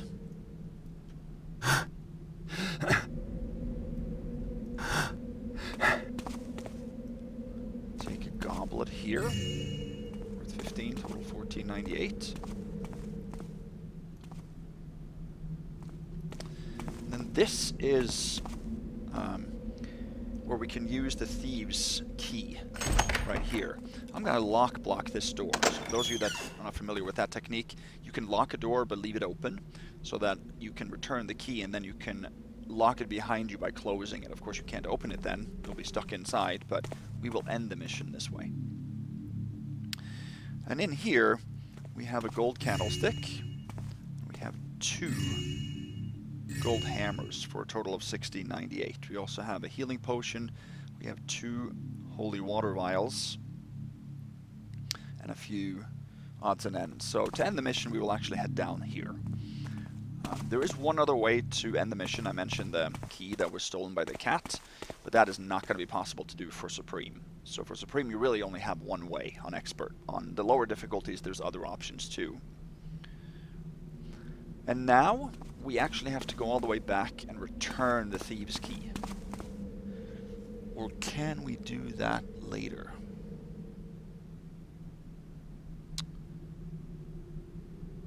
Let's see, is that something we can do later?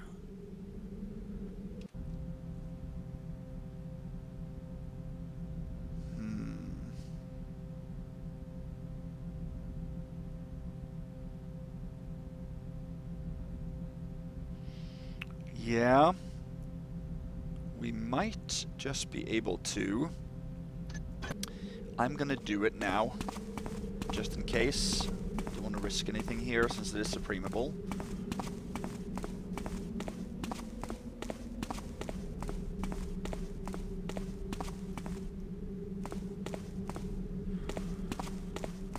So we do have to sneak by these guards, or these thieves right now.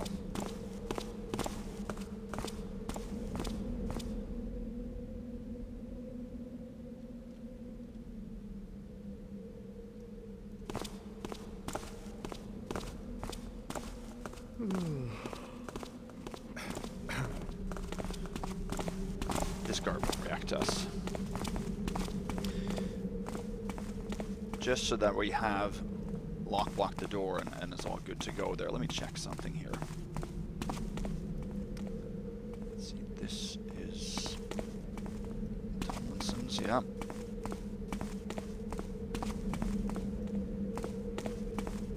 See here, no, not here. Here is a place that I think we will have to come out, and then we can head into Tomlinson's again here. So that's the kitchen entry, I think. So I think that's the way we're going to take later.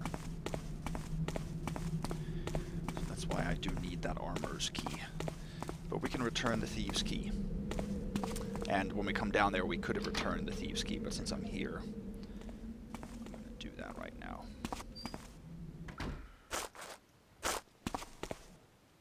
No, not here. There. It's good to get those things out of the way when there's not a lot of commotion in the streets.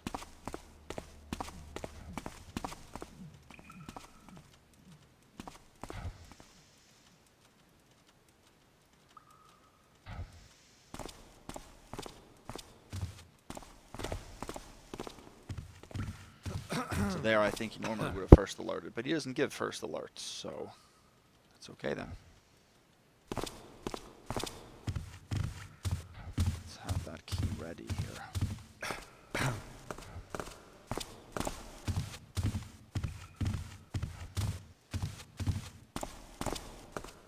There, let's see now. No.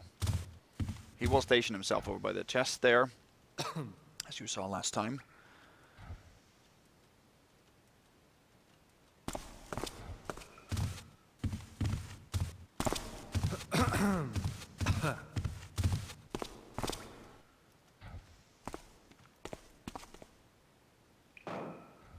So that he will hear.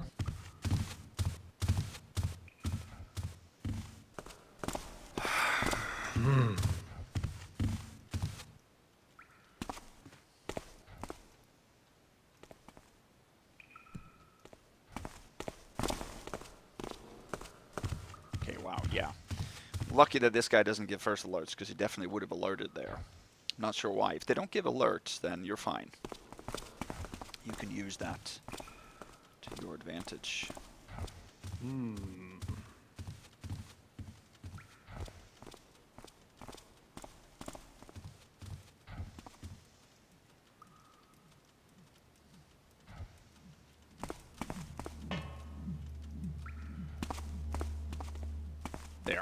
we got that done. So that's a tedious part of Supreme, that you have to return all these keys. If they are returnable, sometimes the keys are not droppable, so then you don't have to, but I prefer to return them. It feels more Supreme-like.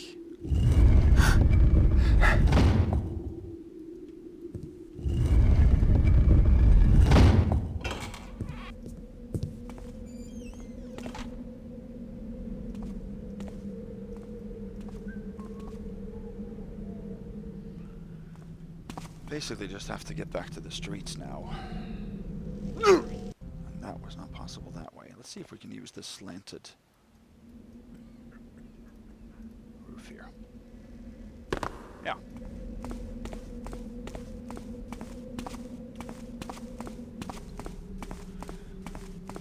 So then we are ready for the usurer's house, actually.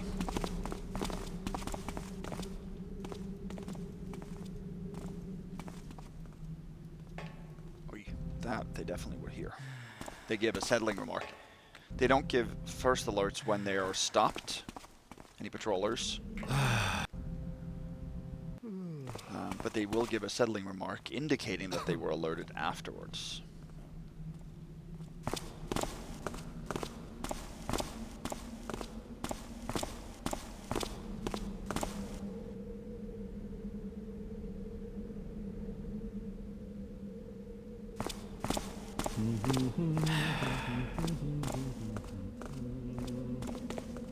There.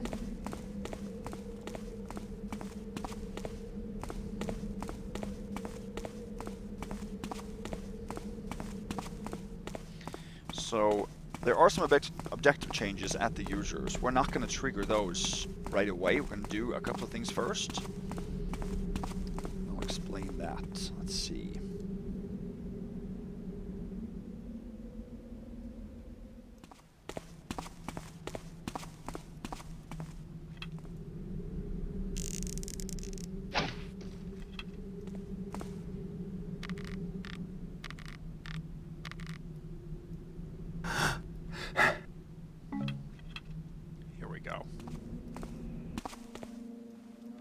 Okay, so this is one of the bedrooms. There's a jar worth 50, and there is a plate up here worth 10. There's a locked door that we're not going to use.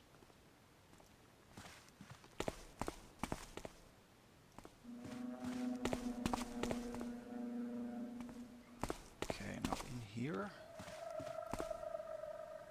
there's a secret in here. Yeah, it's a lever. We're now upstairs, of course, in that usurers, and in here, there's a footlocker with a bracelet. That's worth 100, total 1858. Close that again. Yep. And this is the entry to the usurer's main office. We have to pick that open, but we can relock that because we will get a key on the other side.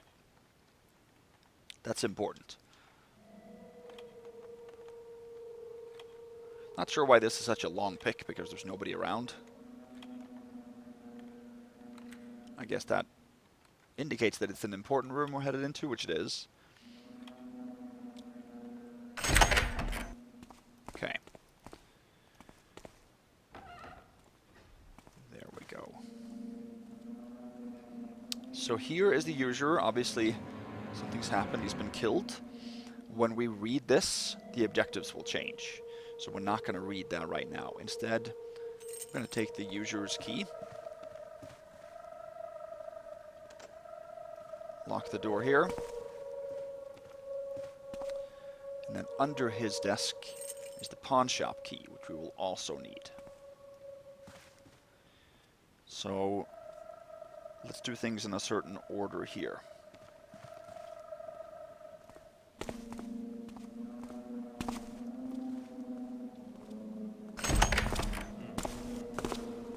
Guards in here that we have got to be careful of. Man.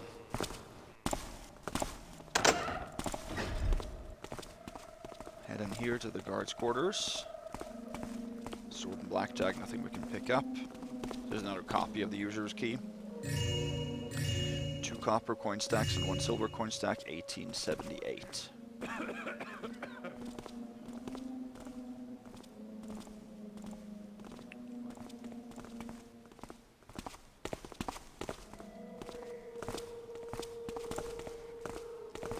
Head over here. Well, actually, let me just show you.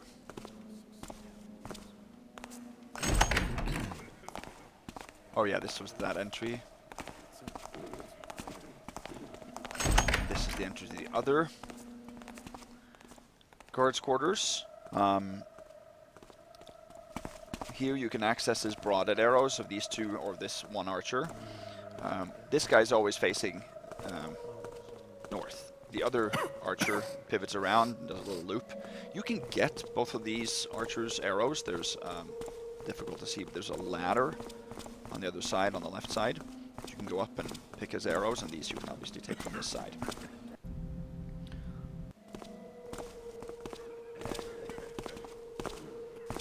We are not doing that. We are instead going to go up here right now.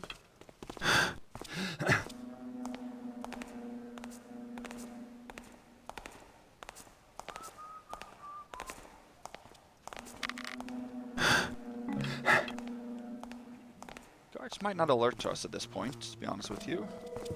Not sure, he didn't see us anyway. We're gonna head out here.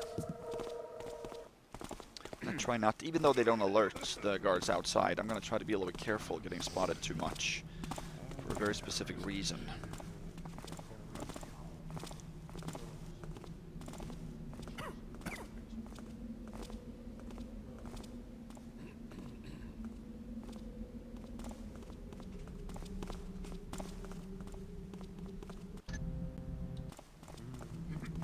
Now we can go. Let's see. Perfect. Excellent. That's the jump I wanted to make. So don't make any noise. This is a little bit of a tricky situation here. I'll show you why. In the window, on the windowsill there, you can't see, but there's a key. Well, actually, can you see it?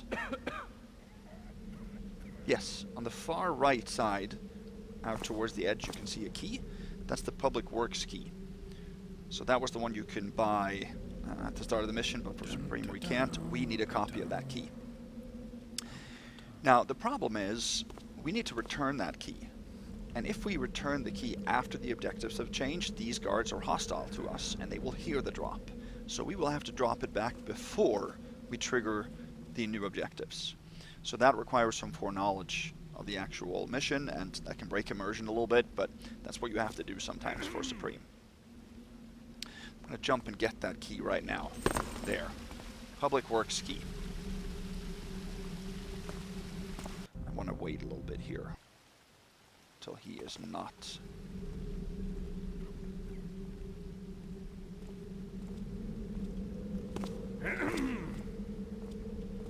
There. Let's see.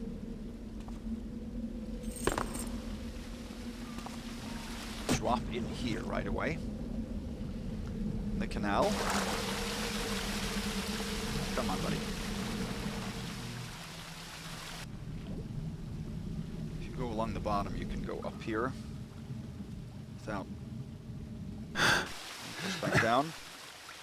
So now we are just north of the Usurer's house. We were up here at the Highgate area. You saw this area from the north, but we are in the canal. And we're going to actually access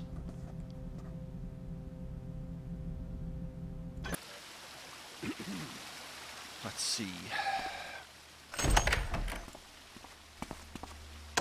Let's lock this door.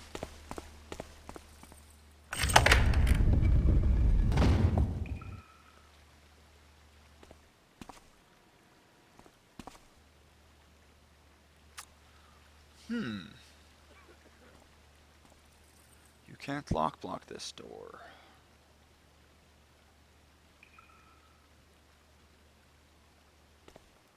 Can you drop a key and block it? Maybe. No.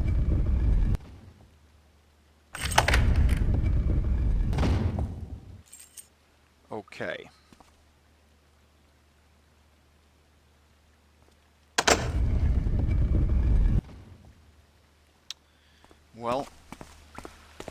going to have to be this door only. Then we have to block. So we're going to head up to where that key was found so we can return it. This is Moriarty's place, the guy that I believe we found dead. So we're going to take his purse, total 1918. And then we are going to head in here. In this one there are 8 flares.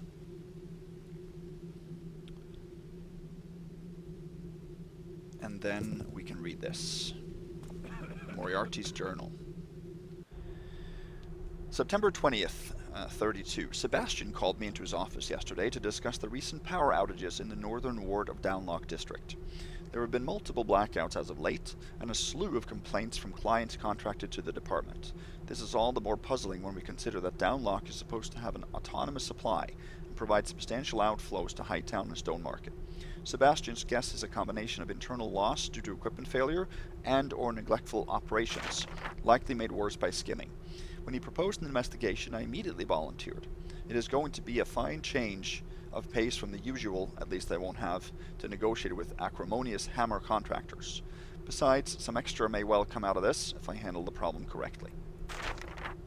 922. This is madness. Is there anybody in the department who could tolerate this? This sabotage, for there's no better word for what's happening in Downlock. When I interviewed the 2 technicians in charge of maintenance, names Clements and Grime, they exhibited not only a total lack of interest in their duties, but also an almost absurd degree of cynicism. Not to mention how both fellows were dressed in the manner of common vagrants, and how foul-mannered Clement was. It's no secret public works are woefully understaffed as a baron's wars take their toll on the coffers, but I don't believe I've ever seen yokels of this sort in the lower locks, let alone in a somewhat decent place like this. 929. Even more insanity at this time. It is on another scale altogether. A series of field tests and measurements with my unenthusiastic aides indicate that Downlock isn't producing any excess power, and it is in fact skimming on Shalebridge's output. Organization is a complete mess. The network is divided among several sites, many of which are only accessible after lengthy and rather perilous acrobatics. I'm sure I didn't even visit all. There is bound to be at least one significant underground installation to the south. That in itself is a mystery. Why were no maps and records kept in this place? The moldering city plans Grime produced were of no use. In fact, I'm not sure they are accurate representations of the district at all. The layout of the streets is greatly out of proportion, showing a significant north-south skew. Shoddy cartography, but at least it gives me a starting point. 930. I have to admit I may have been hasty in judging the men. After 2 more days of crawling around in dusty places, my own garments are showing a distinctive beggar-like appearance, not unlike the ones Clements and Grime are wearing. Not to mention the numerous bruises and bumps I've collected when my lantern didn't illuminate some protrusion or pipe in the way. For future expeditions, I have ordered a crateful of the new flares from Croxton's. There's no reason why Downlock shouldn't get some decent equipment for a change. In any case, even with one problem solved, another presents itself. After conversing with locals, I've been guided to a square right next to the Theta subjunction, where the underground facility is supposed to be located. The janitor, an unfriendly type if there ever was one, said he would have to talk with his master before admitting me. I know a skimmer when I see one, and this situation was a textbook example. In any case, let them remove the traces. Once this investigation is over, we will just install a few more iron doors and construct a new entrance from Theta. In any case, I said I would be back in 2 days. The fellow didn't look too happy about the idea. No, he didn't look happy at all. 10-1. Strange things are afoot. Armed with the flares, I braved more of the passages. It starts to look as if the irregularities, the convoluted construction, the obstructed accessibility may have all been intentionally designed, carefully enough not to draw suspicion, but definitely not without forethought. My plans weren't inaccurate at all. There are indeed entire blocks in the quarter without street access. In fact, they may not be approached from any direction. I inquired at multiple addresses in the afternoon, and none could tell me anything of note. What is more, the inhabitants themselves appeared perplexed when I made mention of this irregularity. There was only one lead, an ancient street sweep, who claims to have heard of a place named Keywell, supposed to be a ruined building complex hidden from sight and guarded by men of stone. I wonder if seeing square could be the key to this old wives' tale. 10-2. Progress at last. Returning to our friend, the janitor, I pressed him with mention of an official inquiry, and the threat worked. He has agreed to let me see the machinery in the evening, and only wanted to confirm it one more time with his master. What do you know? They must have been involved in some serious power theft if it took 2 days to return things to their proper state. But this is not all. When I handed my man a silver coin and asked if he knew anything about hidden passages and underground chambers, he grew silent for a moment, then lit up, said there was a place just like that under the building I would be inspecting. I could barely contain my excitement, and returned to my duties after giving him another silver. Now only to wait until night falls, I have a good feeling about what's to come. Afterwards, it may not even be a bad idea to go visit the Coronet. It looks like a prime location to relax for a while. So Moriarty obviously never came back. He ended up in the pit, and the 2 thieves are the ones mentioned as Grimes and Clemens. Isn't that it? There's also mention of a Keywell area. That's the second time we're seeing that word. We saw it as one of the caches, tertiary cache. So there's something going on in this area that is supposed to be a very well hidden place. Let's see here. Okay, can we drop this back normally?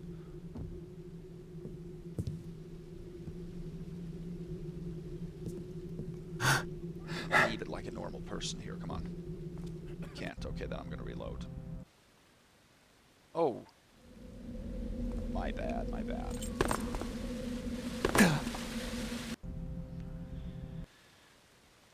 Okay, I thought I had saved.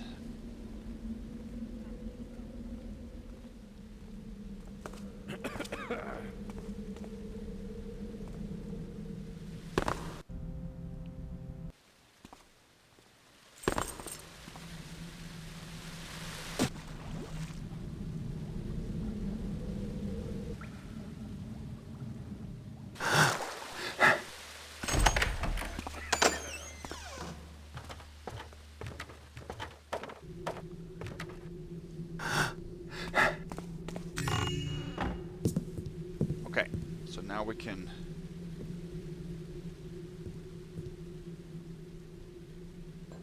drop the key in right here. So that is what they would hear. But now they're not hostile yet.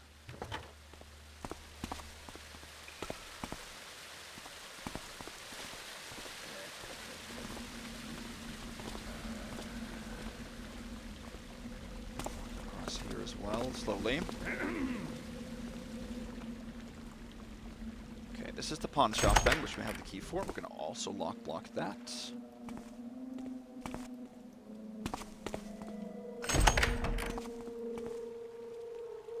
In here, we have a breath potion, a healing potion, and a holy water vial. We have a rug behind the door, and 2 gold candlesticks, total at 2168. Lock the pawn shop door. Head upstairs.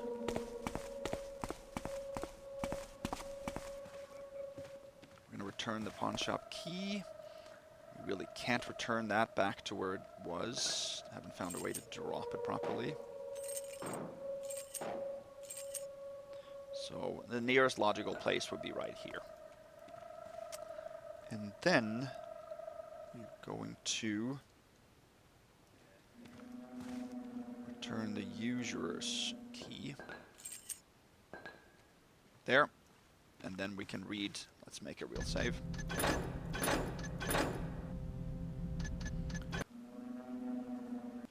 Did I actually save it? Yeah. Read this and get updated objectives.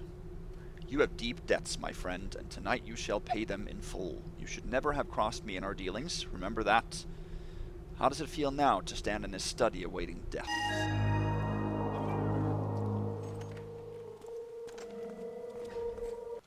So, new objectives. A double cross. Tim sold you out, but to whom?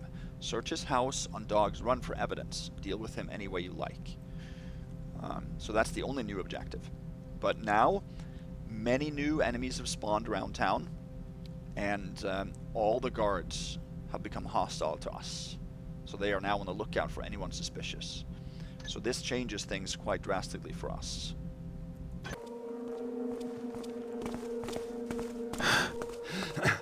Watch this guy.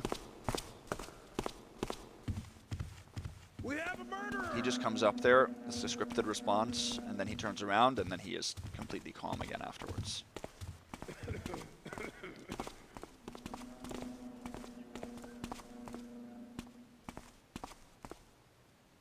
Okay, so now we're going to head out here. Now there is actually a swordsman. Patrols here.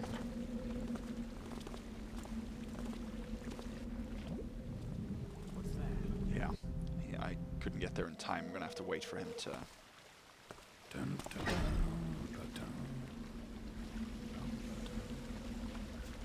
He comes around there.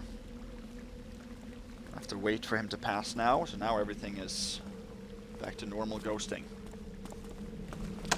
This is locked. We only have the armorer's key.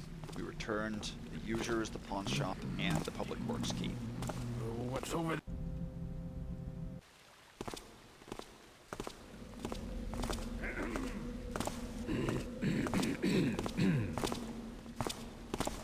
Not sure how far he goes, but...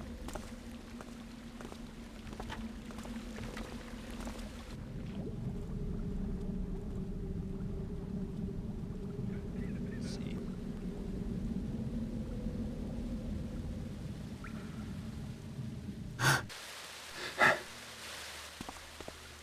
Head in here again. We should not have to go back here, right?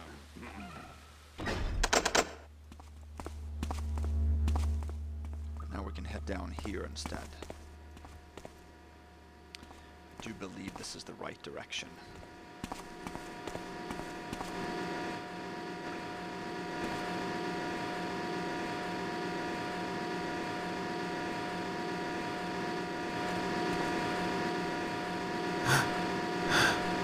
Head in here now.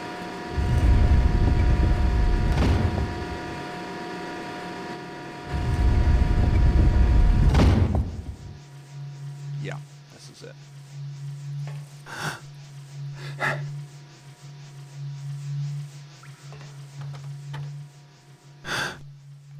Come to a room that you actually can't see from a hallway. If we had gone through the door that I couldn't lock block, you go to the other side. You can't open this door and you see this room. If we come from this end, we can get the loot in here. Crystal shard, total 2193. It's this is great design here, the way that this loops around. These hidden passages are just fantastic.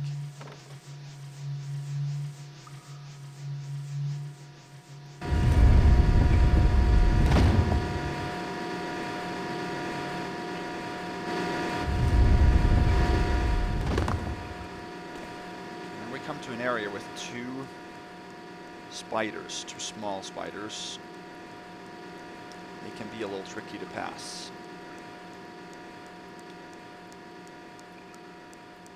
I hope they're not stuck.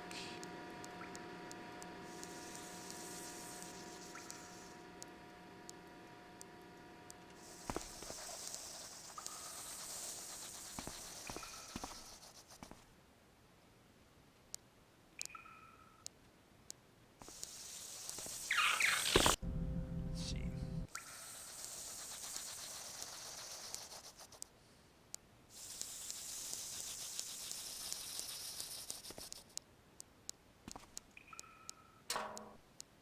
Save it there.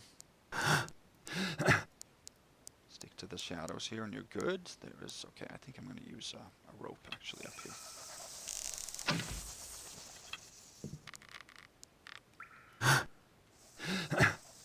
Their vertical vision isn't that good. Awesome. Perfect. Okay, so now we come to one of the hidden passages above the seeing square. There are 4 passages here. We're now coming out of the south passage. If we go to the one on the right, to the east, we will come back down to the canal on the sliding door, the one that I tried to lock block and I couldn't. So there's nothing to pick up there. There's just a green spider. We will use that later on, but not right now. If we go through the north passage, we will actually emerge above Tim's place, which is right here in this area. If we go to the left, we will get to Keywell, which is where we're going to head next. Okay, he sometimes alerts there, because he's now hostile. So Keywell is an interesting place. It's a hidden place with no enemies, but that doesn't mean it's without danger.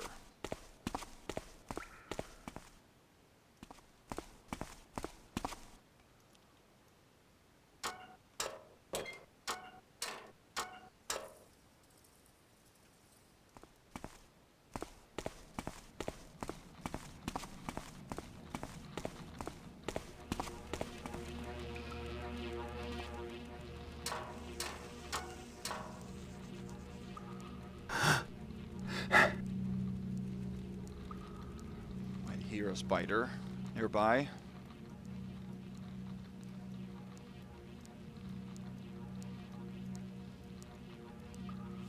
No, I'm mistaken. Yeah, I'll tell you what I did wrong right now. I said that we are coming out of this direction. We are not. We were actually coming out of the east direction, and if you go south, you will come back to the green spider. So I was about to head back to his place right now, which is not what I'm going to do. My bad there. Keywell is to the west. That I was correct on saying, but I wasn't heading west now. I was heading south. This is not a door you can open. Okay. It has been a little while since I played the mission. That's why I should have checked my compass. Yeah, this is south. We're going west. Now there are 3 guards here.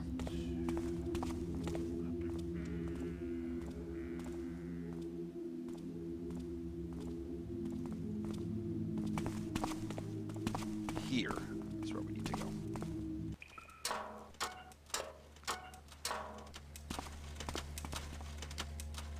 Machine room, you cannot open these, I believe.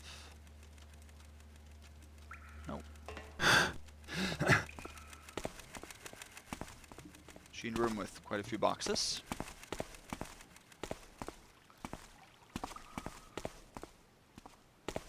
Alright, and this is the door that we saw from the other side, which key doesn't work. Okay, in this chest is a flash bomb. If you want to take that, but we are going to head over here. Again, Milan loves his boxes. So I don't blame him, boxes are cool. Okay. Now, you can see right here, there are 3 armed mines. You can easily get over them by this, by just jumping, but getting back up there is very difficult. There are various ways of doing it. I've been able to shoot a rope arrow in the top of that crate, and then swing around and drop onto the top crate without setting off the mines, but that's very difficult. It takes a lot of tries to do, and I'm not going to bother doing that here. Instead, what we can do, and this is totally legal for Supreme, we can disarm them.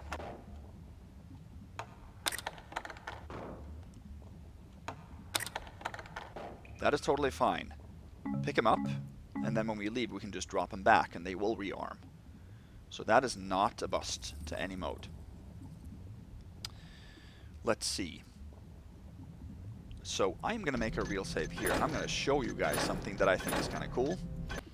Feel free to skip this next portion. It involves some crate stacking. And I will reload so that I don't do this for my actual run, but I want to show it to you. This is the entrance to Keywell. Okay, so this is an abandoned part of town. And there's some stuff to the west here, but there's no enemies. But what I want to do is I want to show you how to get up on that balcony right there. I think that's kind of neat. So that's what I'm going to do right now. dump some crates here. I think we need 6 crates in total.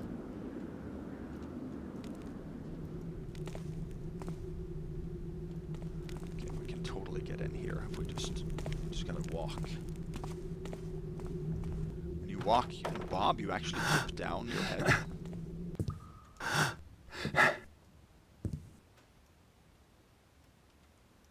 I think we need 6 crates, 6 or 7, to do this.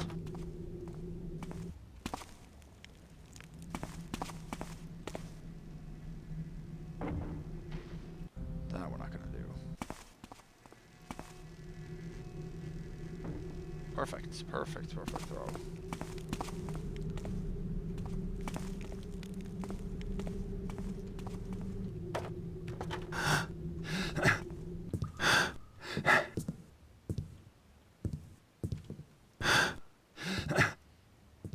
I believe we need 6. I'm gonna try it with 6 at least.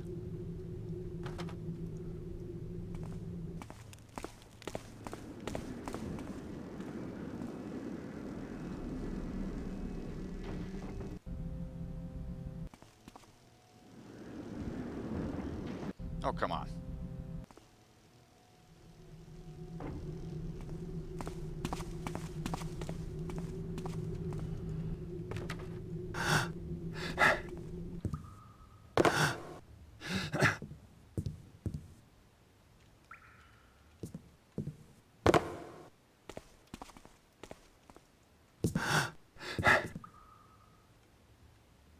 This area here I would have made a bigger space just so you can more easily get through. So you have to wedge your way through there.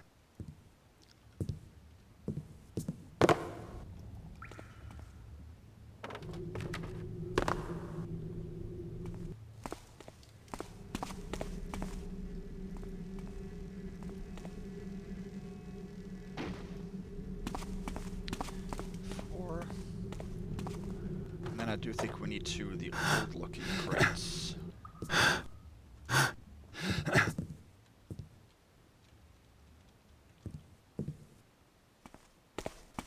There's no more left here.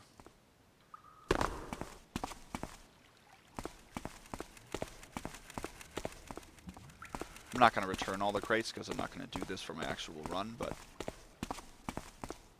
I wanted to show you nonetheless. Haven't done a good stack in a while, so that's mandatory to do from time to time, I felt. There we go.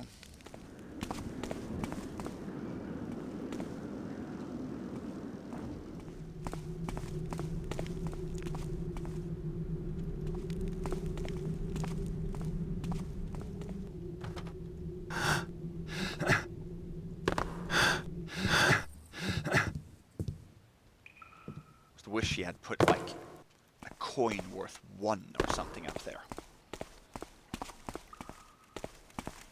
You know, if I made missions, I would do stuff like that. I would just leave, not random things, but I would reward people with loot. Nothing that would hurt your loot goal or anything like that, but lots of secrets with little things. But then again, I don't make missions. I used to, actually. I made a few not fan missions. I made a few maps for Doom, Doom 2, back in the 90s. Just a couple. But never got into 3-dimensional 3D editors. It was only a 2D editor. Okay. Let's see here. So we need to...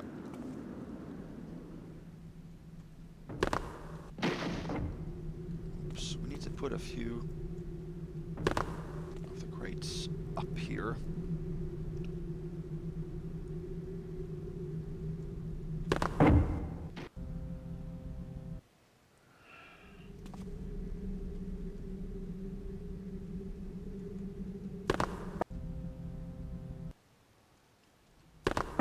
So if we can we like toss it up? No.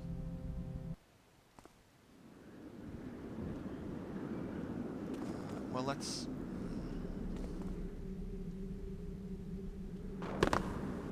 put one there. That'll work. We can do a 3-stack on our own here.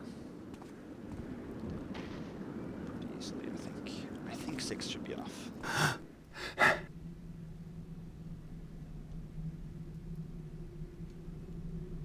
don't know though.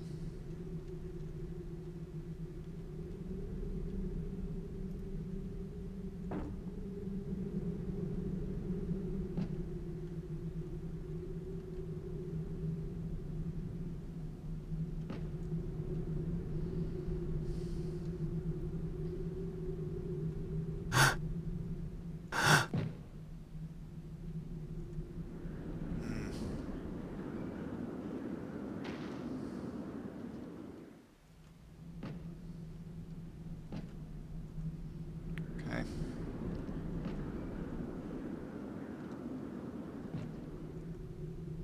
Can we do this? Oh yeah, we should be able to. Good. Awesome. Back here, we have a plaque that says, "How did you get up here?" We get 10 fire arrows from this. So it's a cool little place. And I actually read on the forums, believe it or not, that Milan made this area without knowing how to get up here himself. He figured, well, somebody will find it out, or somebody will find a method. But he didn't know himself. I think that's kind of cool that he pushes the fan mission community further than he was able to go himself. So I don't know, hopefully you guys enjoyed that. It's just a little detour from our Supreme run here, but anyway, let's get going. Okay, so actually let me show you this. If we continue this way over here,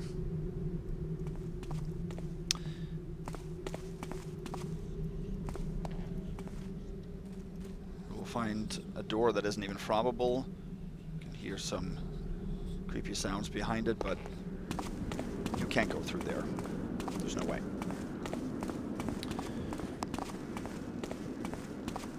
So we instead have to make a little climb here.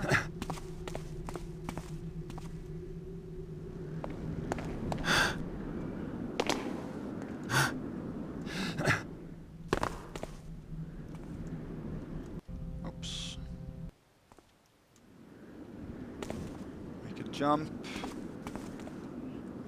Here, so there's a rope.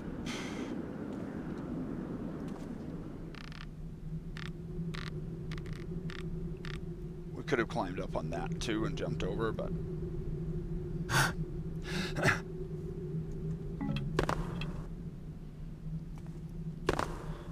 so up here, this is actually what the readable earlier talked about, was the tertiary cache. So here we've got a bunch of different loot. There's an artifact, there is a necklace, and that hits the loot objective of 2400. A tiara, 2 stacks of copper coins, gold, and 2 silver, and then there's a dagger also, and all that is worth a lot. 2677 total. And here's a note called a Keywell note. Items of value to a total of approximately 800 of correctly liquidated. Deliver percentage to number 3. Mistakes have been made with 2 and 4. Falls between currently active areas. Abandonment is suggested at this point. Also received note of mid-profile operations from Western Downlock. Is this verified? And if so, independent or contracted? Could it be related to M and G, Umber Eyes? So I assume that Western Downlock is the area, or close to the area where we found the other note on the bridge. Leave that back here. And if you go down here, I think this is closed off as well. Yep. So there is a sealed or abandoned keeper area, or maybe a Hammerite sanctuary or something that you can't get into. Oh, bounced off the wall there. There. We can go down. So that's all. We have a total of 2677.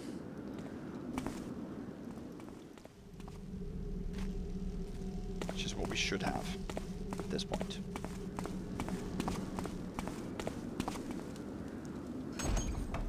Yeah, this door disappears. The second time you open it, it disappears, so you just want to make sure that you don't open it fully. There we go. Now we have to place the mines. Let's see, we had one like that. We had one like that. No.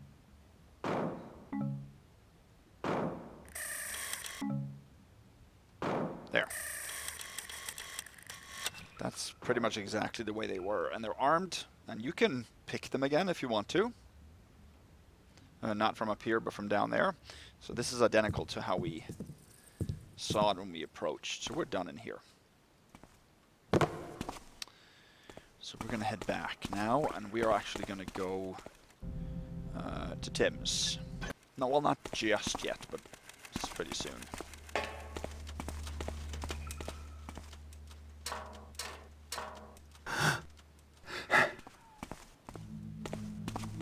So now we're coming out on the west side, and we're going to head north.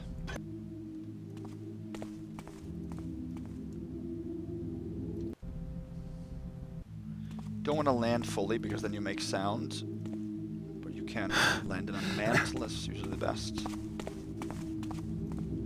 Okay, so this is a secret opening that you actually can't close from the outside, and there's no way to close it and rush out because as soon as it touches you, it'll stop. So we have to close this up by going in this way again later. So I'll leave this open, but we are going to close it. This is Tim's place right here. And you can see that there is a key in front of his door. That key wasn't there before, and Tim's also wasn't in his place. This is the drunk that we saw from the, or heard from the streets earlier. Take his bottle of wine. Total 27.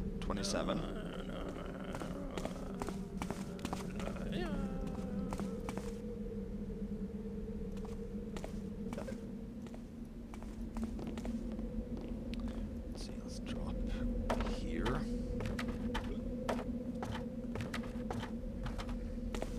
So this is a little alley. This is not a door you can get into. It's a boarded up alley. So we are now on the west side of Dog's Run. So this is a gate you can pick, but in the dark you can mantle over it.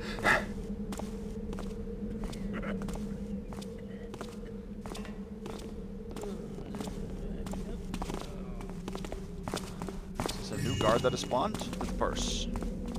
That we are obviously going to take. Yeah, I'm going to show you something else. Because this actually leads to our ghost challenge.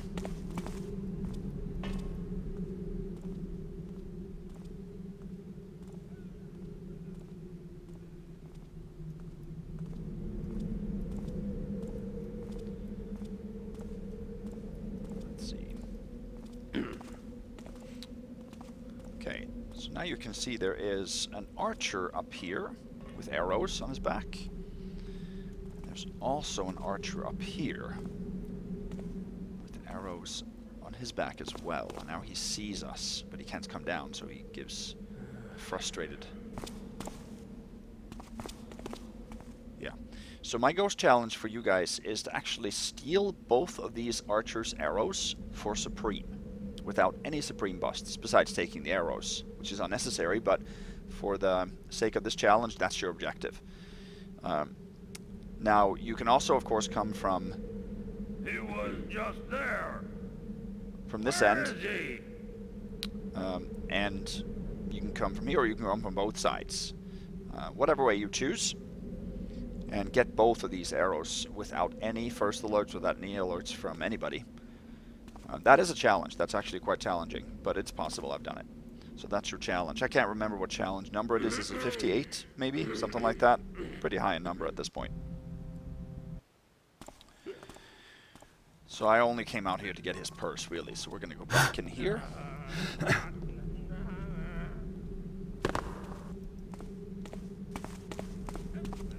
We can take Tim's key.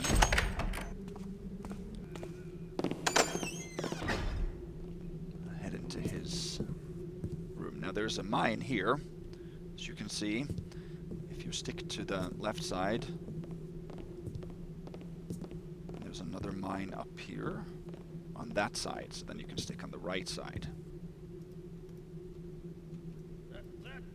Okay, you are supposed to be able to do that.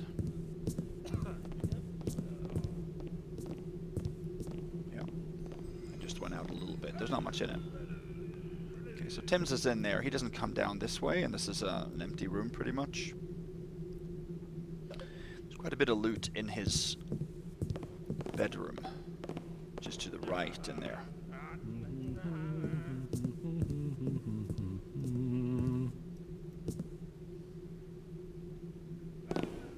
I thought I saw something. So he gives first alerts. But he has a pretty predictable route, I believe. What? Okay, we're pretty safe there on the right side.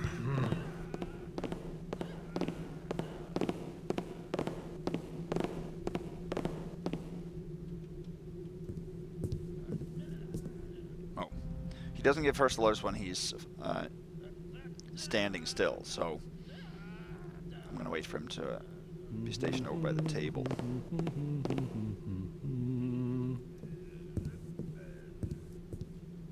I thought I saw something. Let's see.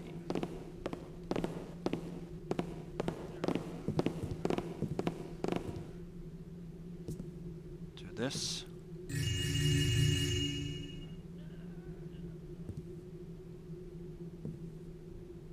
You can do this faster. Let me do that.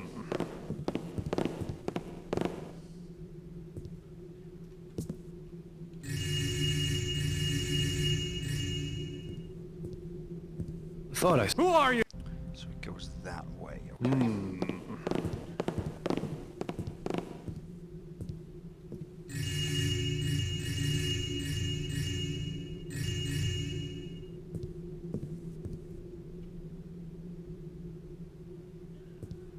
It was nothing, I guess. So he saw us there too. Let's see here.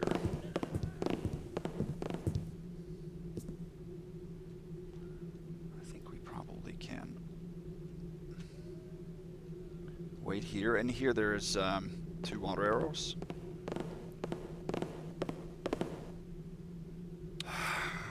Three water arrows. There's 2 on the top shelf.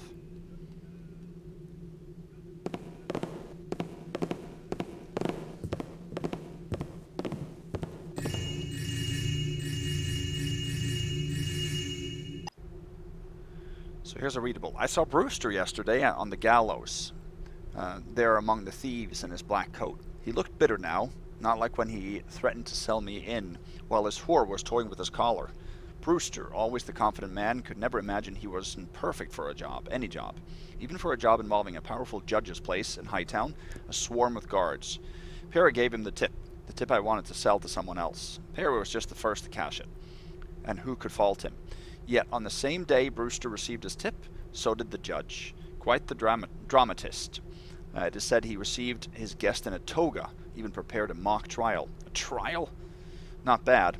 I think not even Brewster thought he'd get a trial when it would be his turn. Heard not even guildsmen get a trial these days. Only the tie or the block. Unless it's hammer business, and that isn't better at all.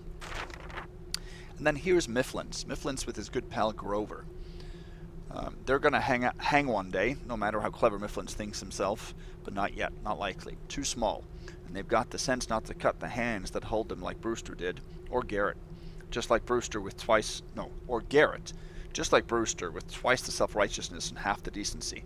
Garrett, laughing when he heard it about the patrician's illicit mint, but checking anyway. And after that, Not a coin, not a word. Just slander on the street about the job not delivering. All haughty, too. Who is he? Some warden? So, Timms does not like Eric. In this line of work, there are always strange customers. Here's the newest one. Tommy the armor smith, wishing to see a cobbler from Dog's Run when he had never bought leather there previously. Tommy, 2 of his guards behind his chair, not saying a word, just laughing when I suggested a new boot. Then he said he wanted to know about the guy who tried to rob a friend of his, producing a bag of shiny new coins. There have been no new coins since Blackbrook took those mines back in who knows when. And here he was placing them on the table, one after the other. Did I know who tried to rob the friend? Of course I did. But Tommy didn't stop. He started to talk, all strange eyes, offering me the gold and coins or nuggets, whichever I wanted. Where did they get nuggets anyway? And not just that, when I told him who did the job, he just nodded in assent. Yes, of course, he thought so. And could I set it up so a certain moneylender was removed from the district at the same time? Of course I could, and he nodded at the guards and smiled. They looked disappointed. 2 weeks after that, the gold, all that gold, and an alibi if I'd need one. It could be arranged that a friend of his, a local property owner, would testify after the killing that I'd been drinking with him all along in the Coronet, as if they'd let me in there otherwise. Well, that's most of it. Of course, a good alibi is a good insurance, but in this line of work, it's better to have more than one. So Tommy, I'm sure, did not object to my watching his business most carefully for a bit. Turns out he likes guests, and not just this landlord guy, but many more, always making sure to buy something before leaving. I saw when one was hurrying away and dropped a small package. Couldn't investigate, because Tommy was already on it, paler than moonlight, scurrying back to his own shop like a thief. Sure, he had his reasons, and sure that if those reasons became known, someone high up would take note. Implicit in murder and conspiracy. Not my idea of a conclusion. It's sure as the builder himself, Brewster didn't enjoy it. Found dead in a sewer? Not appealing either. What I need is a good alibi or two. The thief who robbed me will yield one, and Tomlinson's house another. He's away on business and the guards should be asleep. Only the 2 plotting killers out by the storefront. But who needs the storefront when I can have it that much better?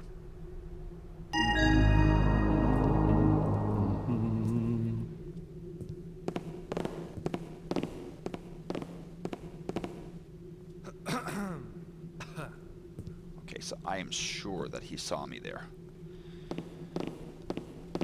He didn't give a first alert, but seems very strange that he didn't. So we got new updated objectives here. So Tomlinson's the armorer was behind this. It appears Mr. Tomlinson is hiding something important. Break into his shop, and if you find something interesting, deliver it to the appropriate authorities. So that is actually the Book of Smesh that we took. So that we are going to deliver to the Hammerite Seminary, actually.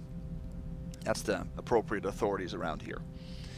Tomlinson was aided by your landlord. Steal the key to his apartment and rob him of his belongings. One of his precious collectibles will do. Okay, so we have to go to the landlord. Now this incriminating notes we have to take in order to get updated objectives, and we can't drop it back. But I'm going to try to do this a little bit better, a little bit quicker here.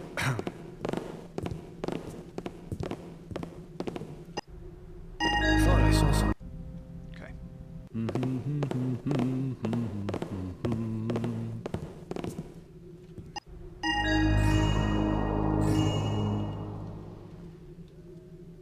Oh, come on.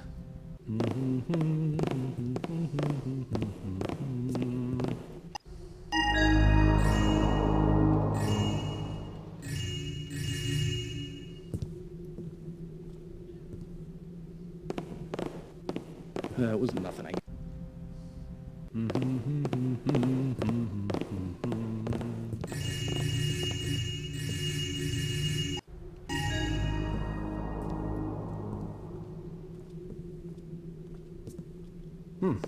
It's quiet now. Man, is it because I'm too loud here? I don't know really why it is.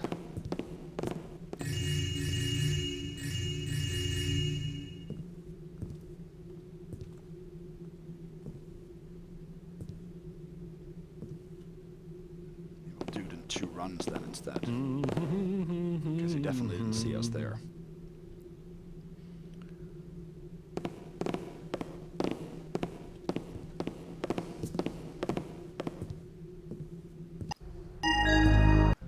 can't stand that when you come out of a readable, you can't crouch anymore.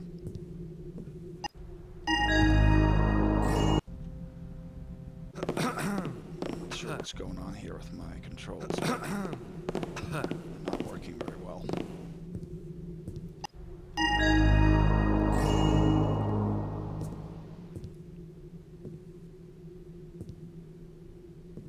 Guess it was not.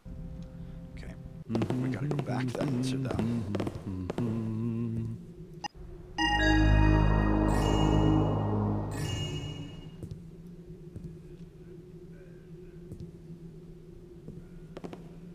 Huh? What was?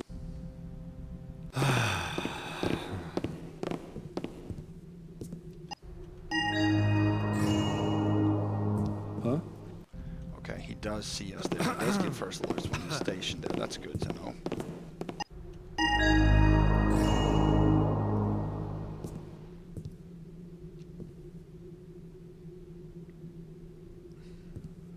Huh? What was that? I don't know what to do here. I need to be able to...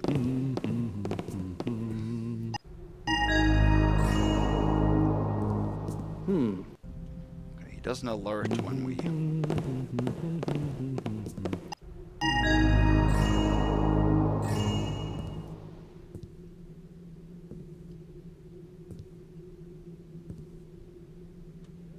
There. Good. We definitely got it there.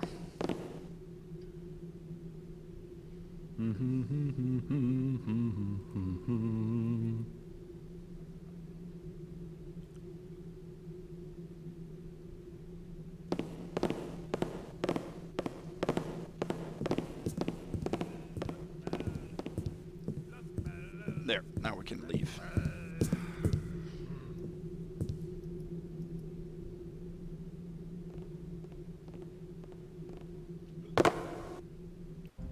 That sound there is not good.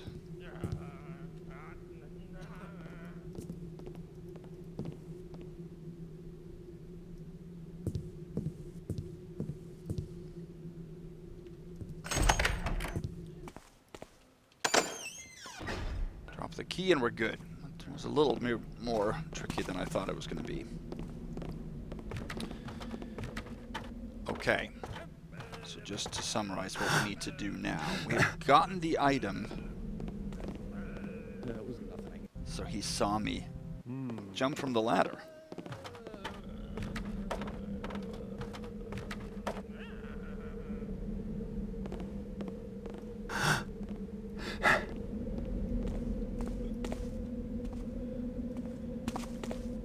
So we are now going to head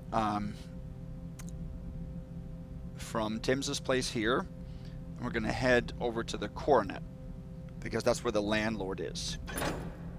And because we need his key in order to access his place. And the landlord's place is down here, actually right next to our apartment. And the Book of Smash we have, so the Tomlinson's objective should be pretty easy to do once we get to the seminary. If we head down here, this is an area we haven't been to before.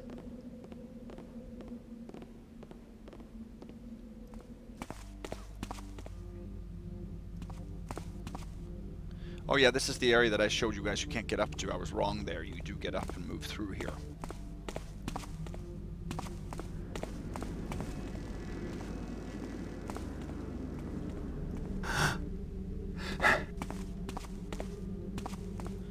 Okay, so this is actually what's called the low courts right here. We've been in, this is the little market area where we took a ring. But we haven't been to this area before. If you look over on this window sill here, this key is the key that was talked about in the guard station in Hightown, by Hightown Gate. This is the Hightown key that was taken by a cat. So how you are supposed to know that it's here is, to me, a mystery. It's just a random thing that you might or might not see. So we're not going to take that because the Hightown Gate is way over here, and you'll get spotted by one of those two archers as you go out through that gate. And you have to go back to replace the key too for Supreme. Instead, we're going to head down here.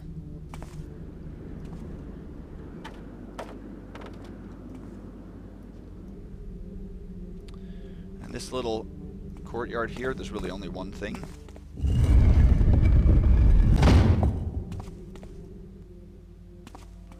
That's this place. Smaller boxes. And a huge box. Scribblings. They thought I was mad. Mad! Yes, all the rich lords in the city, all the fat merchants, my foolish colleagues, even the little old lady across the street, they all thought I was mad. But it was just an idea before its time, and one day, oh yes, one day they will see the light. All will see the light, yes, every single one of them. Even the fools at the academy who laughed at my plans and had me thrown out from my cathedral. And yet, it is all simple, oh so simple, even a lackwit could see it. Consider, our safes and chests, money boxes, and even the stone vaults of the barons secure from the thieves and robbers who prowl the city? Are they? No, they are not secure at all. But the fools refuse to see it. They put all their valuable possessions in chests, which can be forced open or unlocked, or crates, which can be carried away in the night. And what is the answer? Why, huge crates naturally. And what else? They cannot be opened. They don't fit any regular doorway, which means they cannot be easily removed from a room or even a cellar. In fact, the specimen I have constructed with great care and at considerable expense may not even be opened in this space. This is it, a solution to society's ills, and a road to happiness. The fools, they laughed, how they laughed. They spurned me, they rejected me, they talked behind my back. They took from me my tenure and refused to publish pamphlets. But they cannot blot out the light forever. They cannot keep us in darkness much longer. One day, yes, one fateful day, it will all become clear to everyone, with eyes to see and ears to listen. And then they will also remember. Remember the early pioneer, the unsung man, their narrow minds fail to comprehend. The genius they just called that crazy crate guy. They will remember it all. I will show them. Oh yes, I will show them. Alright, so this is a recurring theme in Milan's missions, actually. And in Disorientation, there's a similar place. And in Into the Odd, if you saw that playthrough, there was a room there with tons of boxes, and I think there was a readable that says the box maker will return or something like that. So I'm wondering if that was a nod to Milan's box maker, that this is the guy they were talking about. There's nothing to do down here except that note. Now we're going to move this way. Okay, so now we come back to where I was wondering if we were going to close Scarman Gate's door or not. So we could have actually used it, but now we can instead... How did I die there? Is that so high up?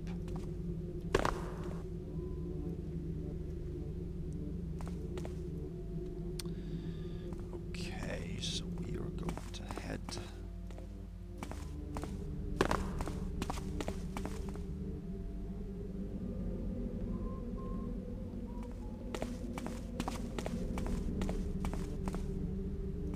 past the pub.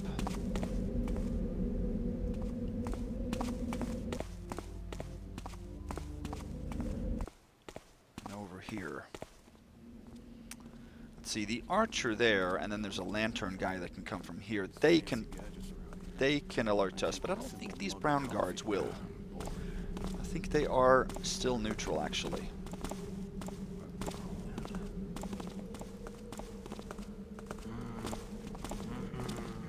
Test that theory. I don't like the looks of that. What are you doing? Yeah, that's right. It's not, the guards in brown will not alert us. So we have to wait for this archer.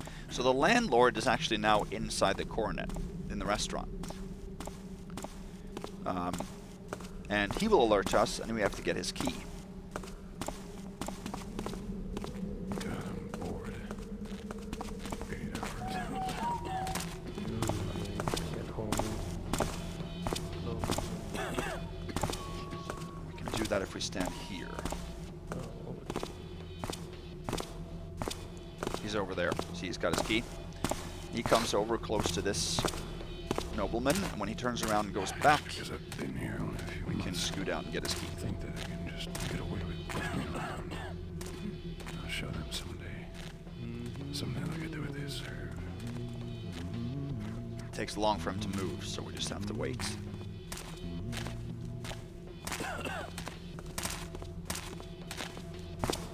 And might not even work if it is badly timed with the outside controllers here, so.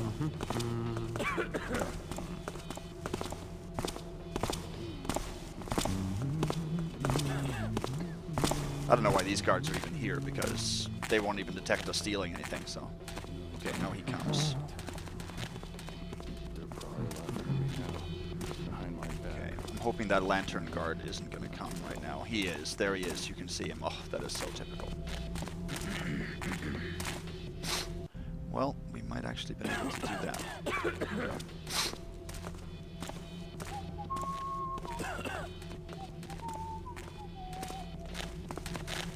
Huh? Anybody there? Help! Help! Don't let him. Okay. Oh, look there. Hurry! Okay. Dun, dun, dun. Dun, dun, dun,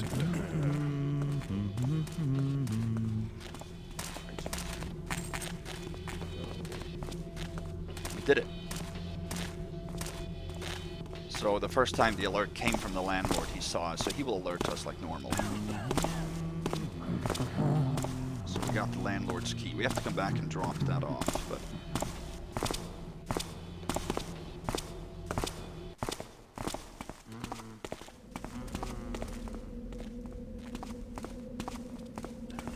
So we're gonna head around this way now.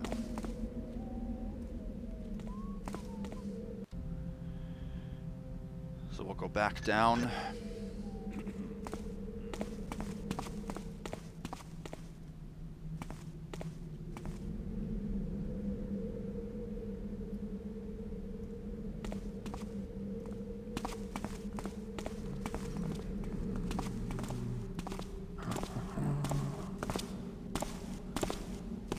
I believe this guy will alert too now.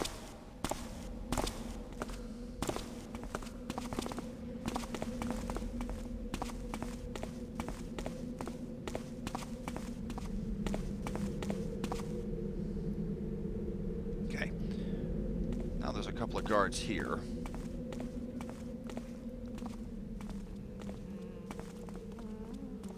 And this guard with a helmet here is almost blind. Almost completely blind.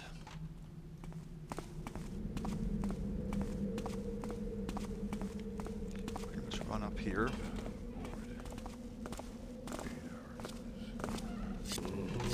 There's no way we're safe here, right? What was that, you think?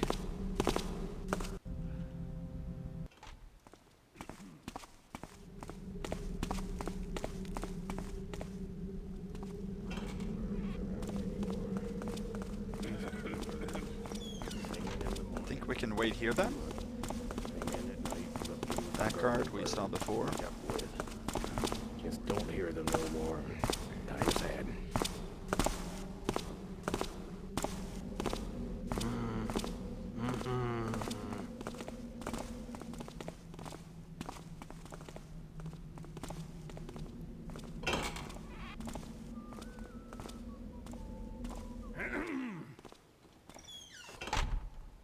Okay. This is our apartment. We're going to go in there in a little bit. But here is the landlord's apartment. I haven't shown you this place before.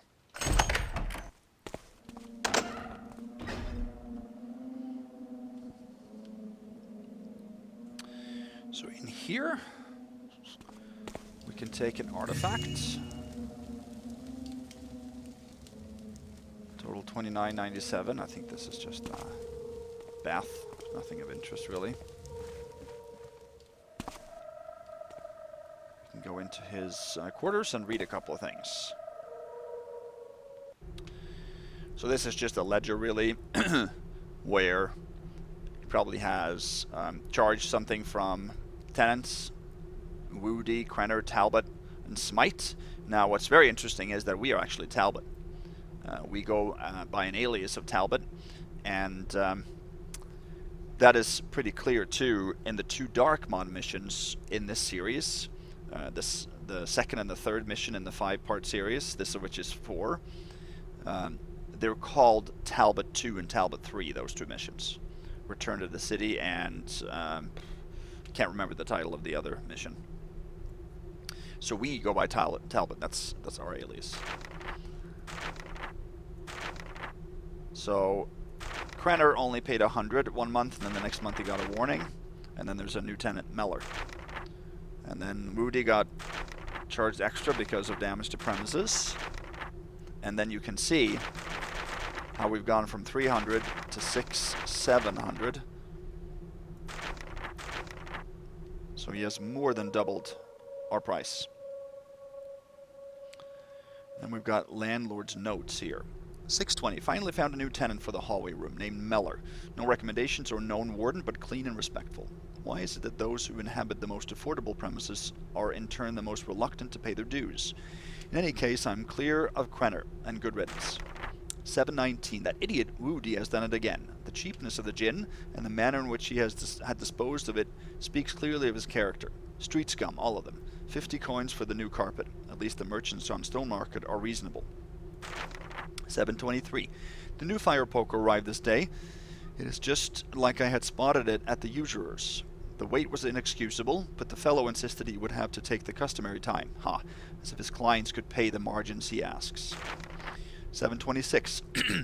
At last I found out more about this Talbot character, while haggling for a valuable ancient brazier I've been considering for a time. It was not hard to observe our friend entering the Usurer's shop, looking nervously for trouble. I swear he jumped a little when he saw me right as he was unloading 2 golden candlesticks on the counter. 727. Talbot, or shall we say Garrett, proved surprisingly malleable. He accepted his new rate without a blink. Clearly, a hardened criminal of his type shouldn't complain. After all, the risk of harboring fugitives is considerable. Above all, taking into account the watch station across the courtyard, it is unlikely I could get to Marcus, as he must pay premium to a warden, probably Reuben or Raputo. 812. Finally bought the brazier for a steal and a purse of incense from that little shop down Beggar's Take. It's hard to express what filth it costs one who would brave those streets. Nevertheless, the day's labor's over, a hot bath and a few hours of gentle relaxation are at hand. Acquired the bottles of wine not much time before all would have been gone. I'm positive it was the last batch, and to think someone else could have ended up with it. I need to tell Tomlinson what he missed. I can hardly believe there was a time when I was drinking the sort of swill being served in low-class taverns. Standards change with fortunes, I suppose. Who knows, I might even try and find a suitable wife someday. 10-2. Garrett agreed to the latest raise. I wonder if I could go a little further still, maybe 800? Better wait a few months in any case, there's no reason to be foolhardy.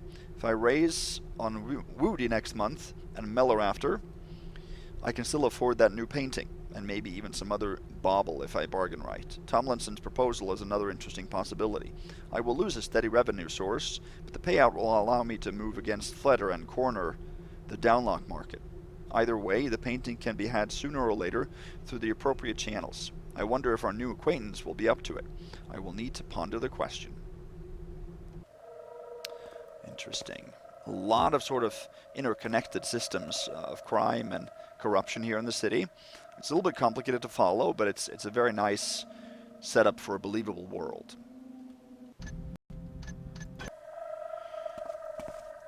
So in here there is a pickable footlocker.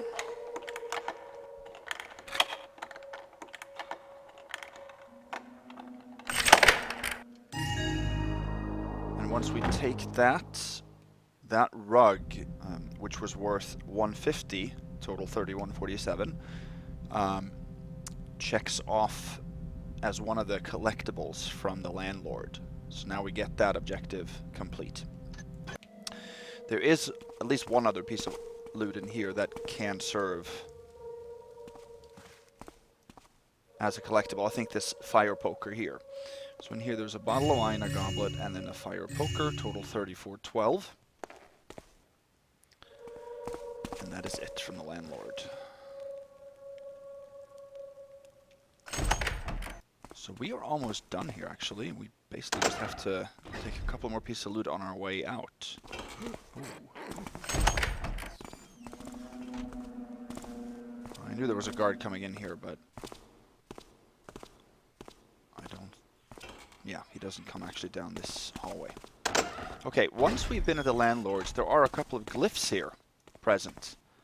Here's one. You can fob it and it disappears then. I guess since I triggered it, I can do that to remove it. Beyond, it says. So another glyph. This is our room then. Here this says Foreverness Foundation. I'm not sure what that means, but then there's a message here that we can read. My friend, yet again you are in a disagreeable predicament. The gear turns, the forest whispers, and the young student has once more found himself trouble. Were you not outwitted this time by a lowly street rat of all things? Was it not you who had reprimanded his mentors for refusing to look? And where are you presently, Master of Thieves? Is the blood of a man upon your name enough remedy for your conceit? Or are you in need of yet more lessons? Perhaps you should reconsider. Why be blinded by shallow loves and material desires when much more could be in your hands?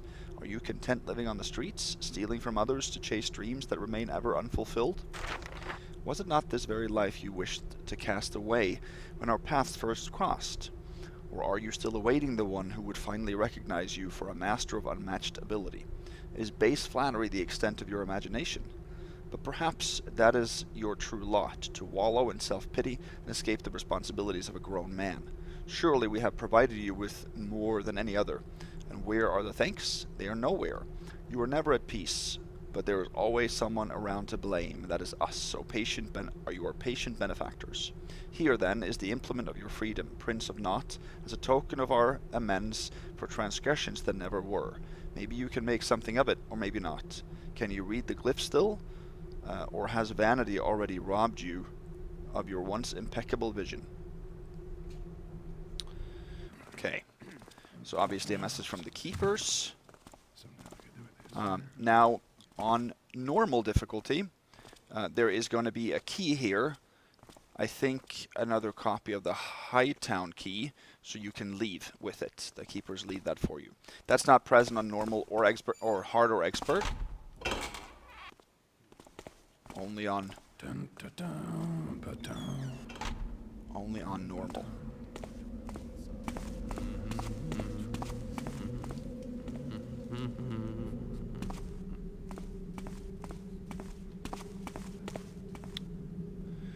Now, from all the readables there, not just there, but in the mission overall, Milan does paint Garrett in a little bit of a dismal light, I would say. Certainly more so than what the original games portrayed him as, where he is sort of the anti-hero that we are supposed to love, even though he doesn't seemingly love himself too much. But in these readables, it really seems like the argument that Garrett really is a lowlife almost comes to fruition. I'm not sure.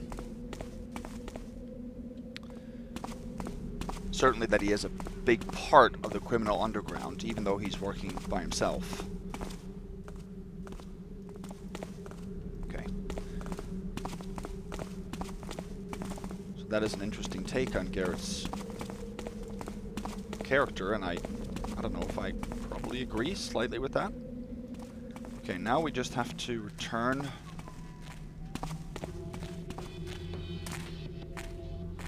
Okay, I don't want to be seen by the landlord. We know what's going on. Never included in anything. Last person I know. Huh? Yeah, see, he does see me when he patrols, so I will make sure I avoid that.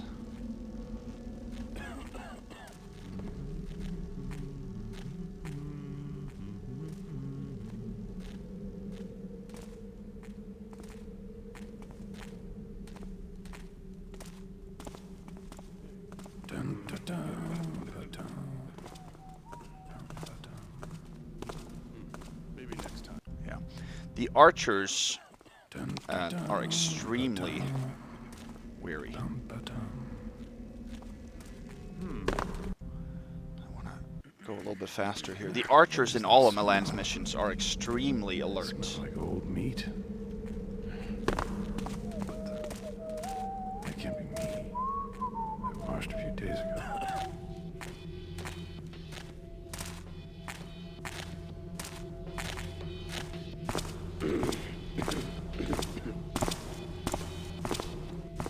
the archers see great distances, and they first alert, especially from far, far away. Not regular guards, but in particular archers. They're cranked up in terms of a vision alertness.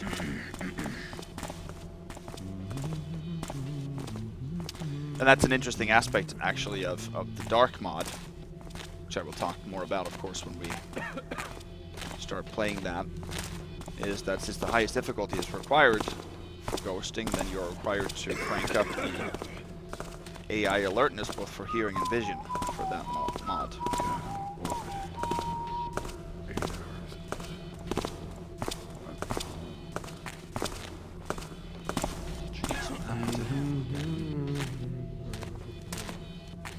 I probably wouldn't have accepted that nudge there, but since the guard is not hostile to us, then that's not a problem.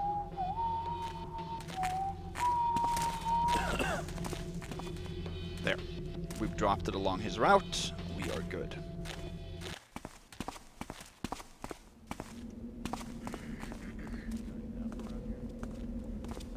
Oh, see? The archer there. Incredible.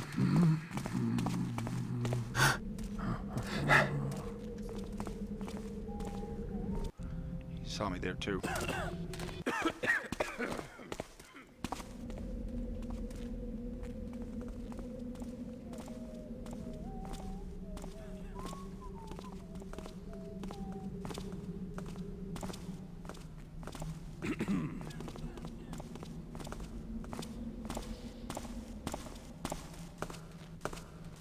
So now we have to go back through the secret entrance just above Tim's place, because that's the only way to close that entrance. We haven't left any other doors open. Both the passageway by Scarman Gates and the armorer's door we left, or we locked, closed up. But the armorer's key we have to return, because I want to pass through that building again when I leave. Got him bored. 8 hours.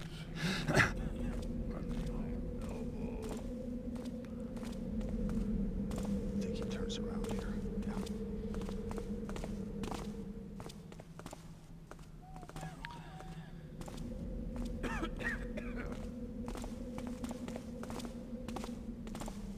So let me explain now. So we are going to end, of course, south of the Usurer's house, where we left the door to the thieves area open, and we can leave there.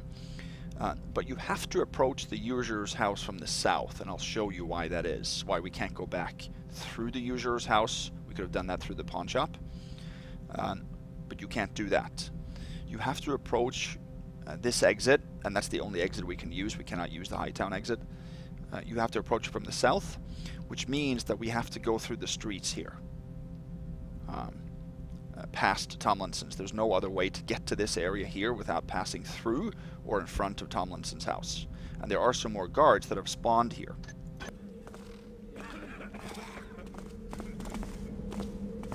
So that can be a little bit tricky. Done for the...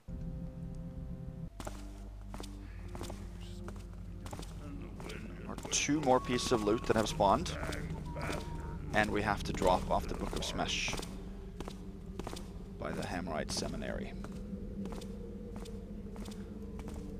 Yeah, we could go through Scarman Gates now, actually. Let's do that. I think that's easier.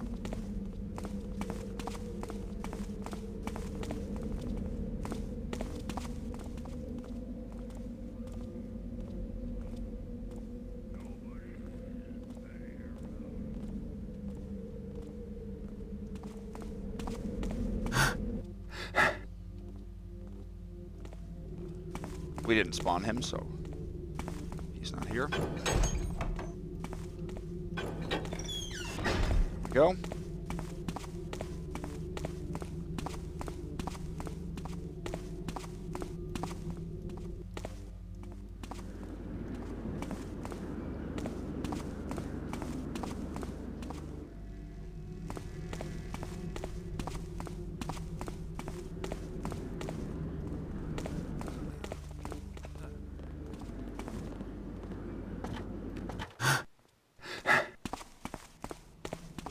Awesome. So then we can close the secret entrance here. So now we are coming out the north. We are going to leave through the south passageway.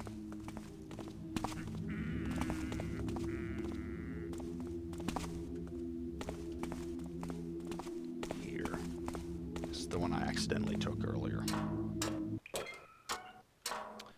At least I do believe this is the one we're going to take. I'm pretty sure.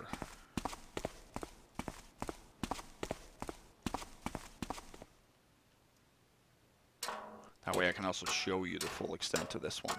There's one green spider patrolling here. He is not a problem to pass. Much easier than the two smaller spiders we encountered earlier.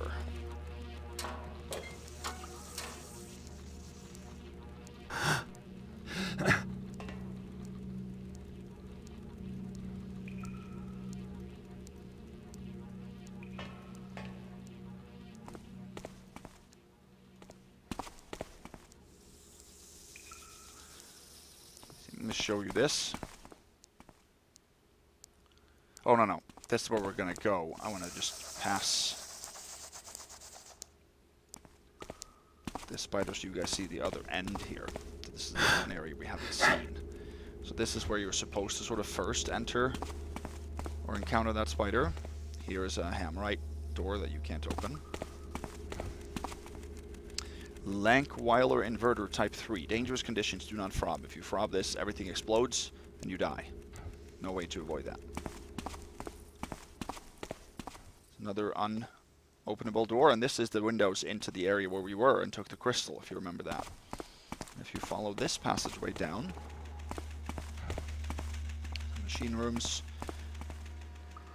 you will come to the area where I tried to lock block the door by the canal, but couldn't. Let's see, so we are... Let me go a little bit faster here. We are going to head down here, actually.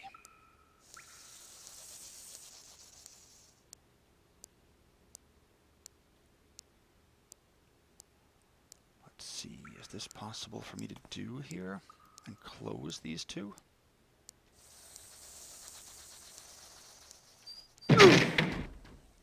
I lost health there, which you don't have to do, by the way.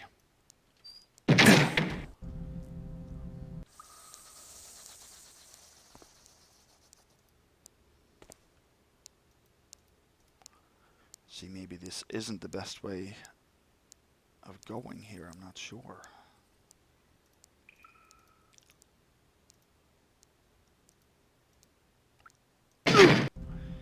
Maybe you can actually... I think you can drop onto the topmost crate there without taking damage. Pretty sure you can, actually.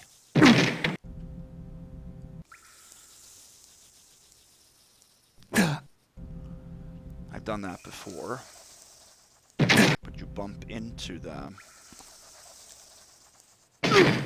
Yeah, maybe this isn't possible, actually.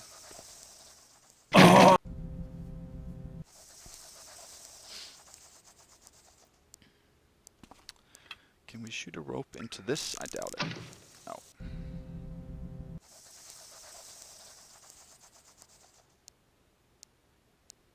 Let's see.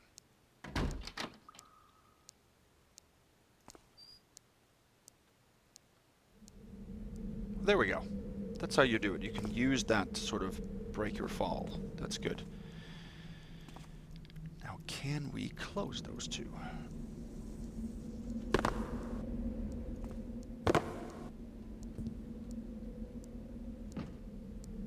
I don't want that. That's annoying.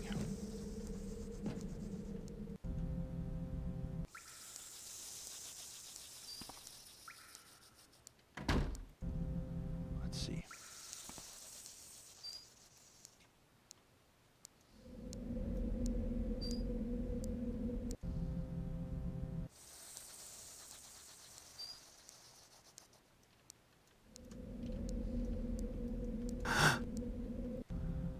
managed to do it, and that's what I did last time.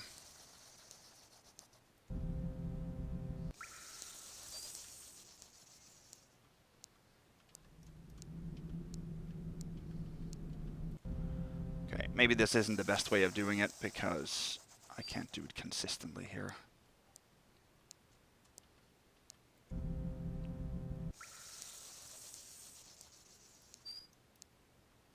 Yeah, no, this probably isn't the best way to go about this. I was able to do the drop without taking damage. I did that in my playtesting on one of the first tries, so I thought it was more doable then.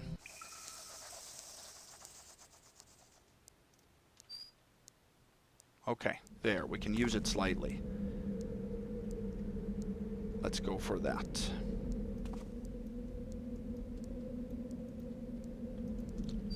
And we can close them, good.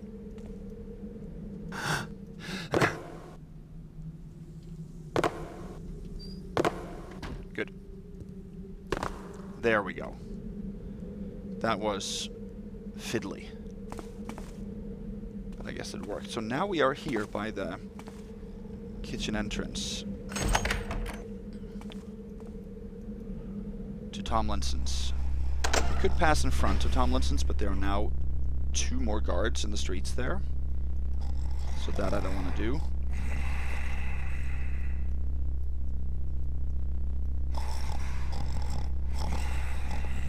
Hey! If we click even a little bit here.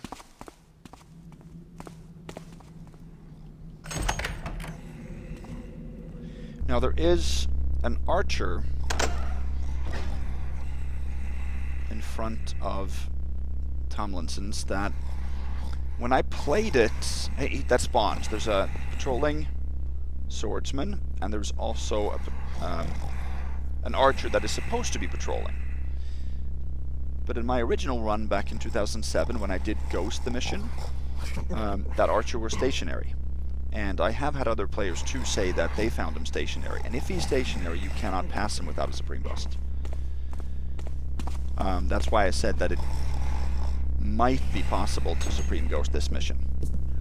Oh, that one disappears too. I cannot stand these doors that disappear. So if he is patrolling, which of course I hope he is, and he was when I just recently playtested it, then we will be able to Supreme Ghost the mission. If not, it'll just be a ghost success.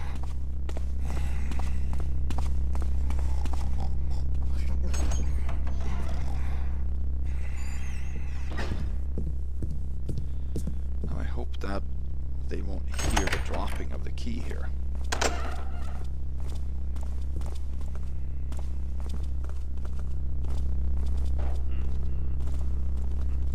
Good.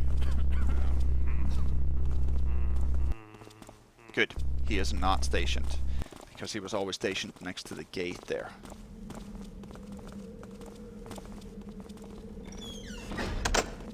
That's awesome.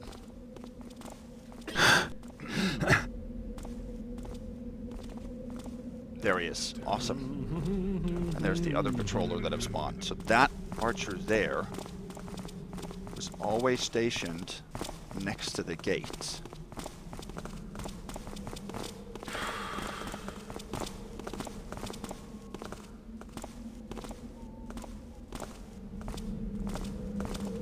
Who's noising about then? Noising about? Did I noise about? I didn't. Just walked on stone. Is someone there? Wow.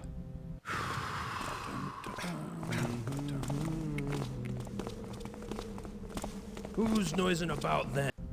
That is incredible. That he catches me walking on stone like this. We gotta get his purse. Yeah, this archer's gotta be the ultimate weary guard. There, we got it. It's worth 20, total 34, 32.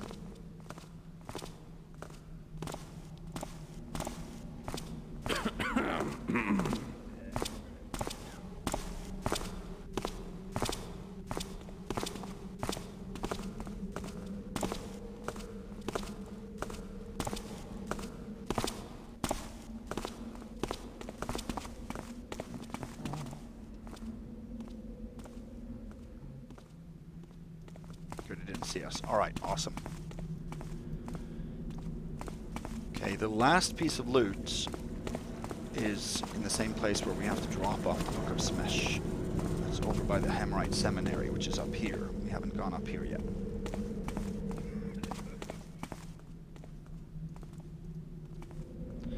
There's a patrolling Hemorite.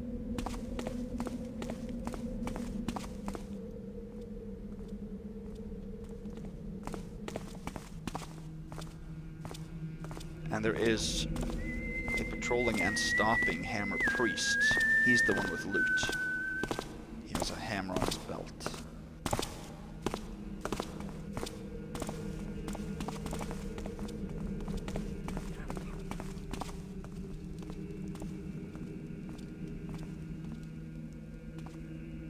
There. And we can stay concealed over here. Don't think we get caught here by anybody.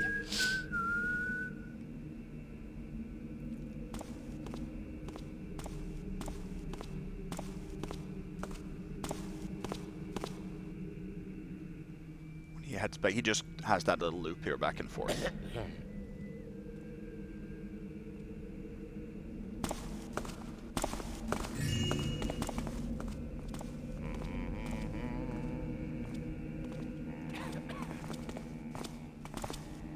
Oh, I will probably get caught here. Do my eye? Yeah. I was hoping maybe that would be as dark as this corner. So that hammer was worth 75, total 3507. That is max loot for Supreme. It's 175 below max. Which is 3682.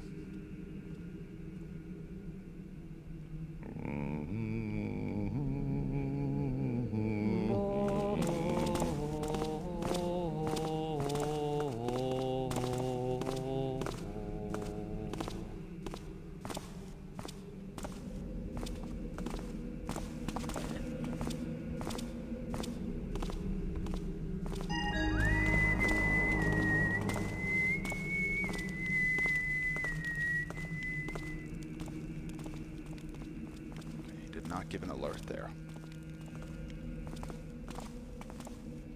That checked off the delivering of something interesting to the proper authorities.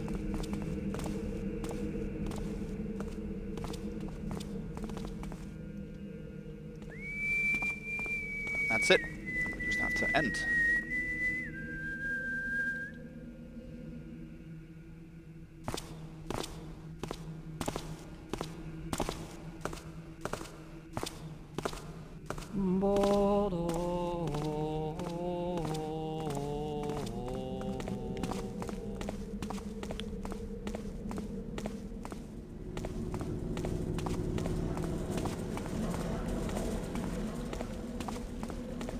Okay, there's one more guard, a Hammerite guard, in front of the seminary.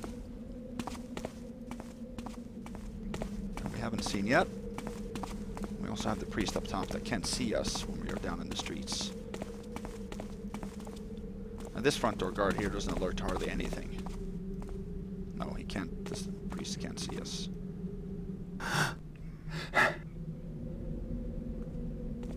Maybe he's neutral as a front door guard. That would make sense. Okay, I'm going to show you why you cannot enter the usurer's house from the north and head through that house to get down to this plaza. Because when you take the letter of debt, there is a guard that is stationed right here. Stop! What are you doing here? So if you come in through this doorway here, which is where you would come from his office, you will get caught. I didn't know that when I planned this mission, so I actually ghosted the whole mission and was going to end by coming down through the usurer's house, and then I had to replay. Not the whole mission, but I had to go back quite a significant amount. Actually, let me check my inventory. Yep. Awesome. Then we can end the mission.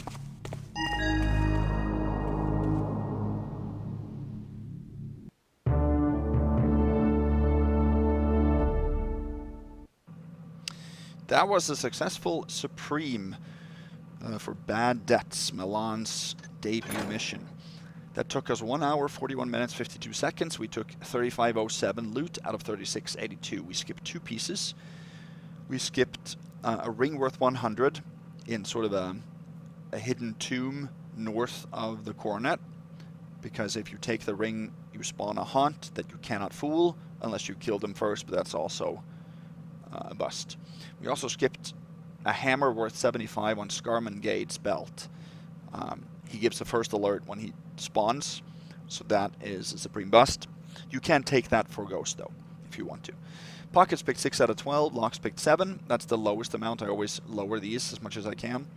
Backstab 0, knockout 0, no damage dealt, damage taken or healing taken, nothing and nobody killed, no Iron Beast destroyed or disabled, and there is no secrets in this mission. Awesome. Awesome, awesome. Great mission. I really like this one. It really shows Milan's qualities, and it only gets better from here. All of his missions that I've played so far, and I played 4. He has made a few more, and I'm planning on playing all of them in the near future. So let me know what you guys think about this, if you've played it before, if not. Like I said, next time we'll play Between These Dark Walls by Skaki, so I'll see you back then. Have a good day. Bye-bye.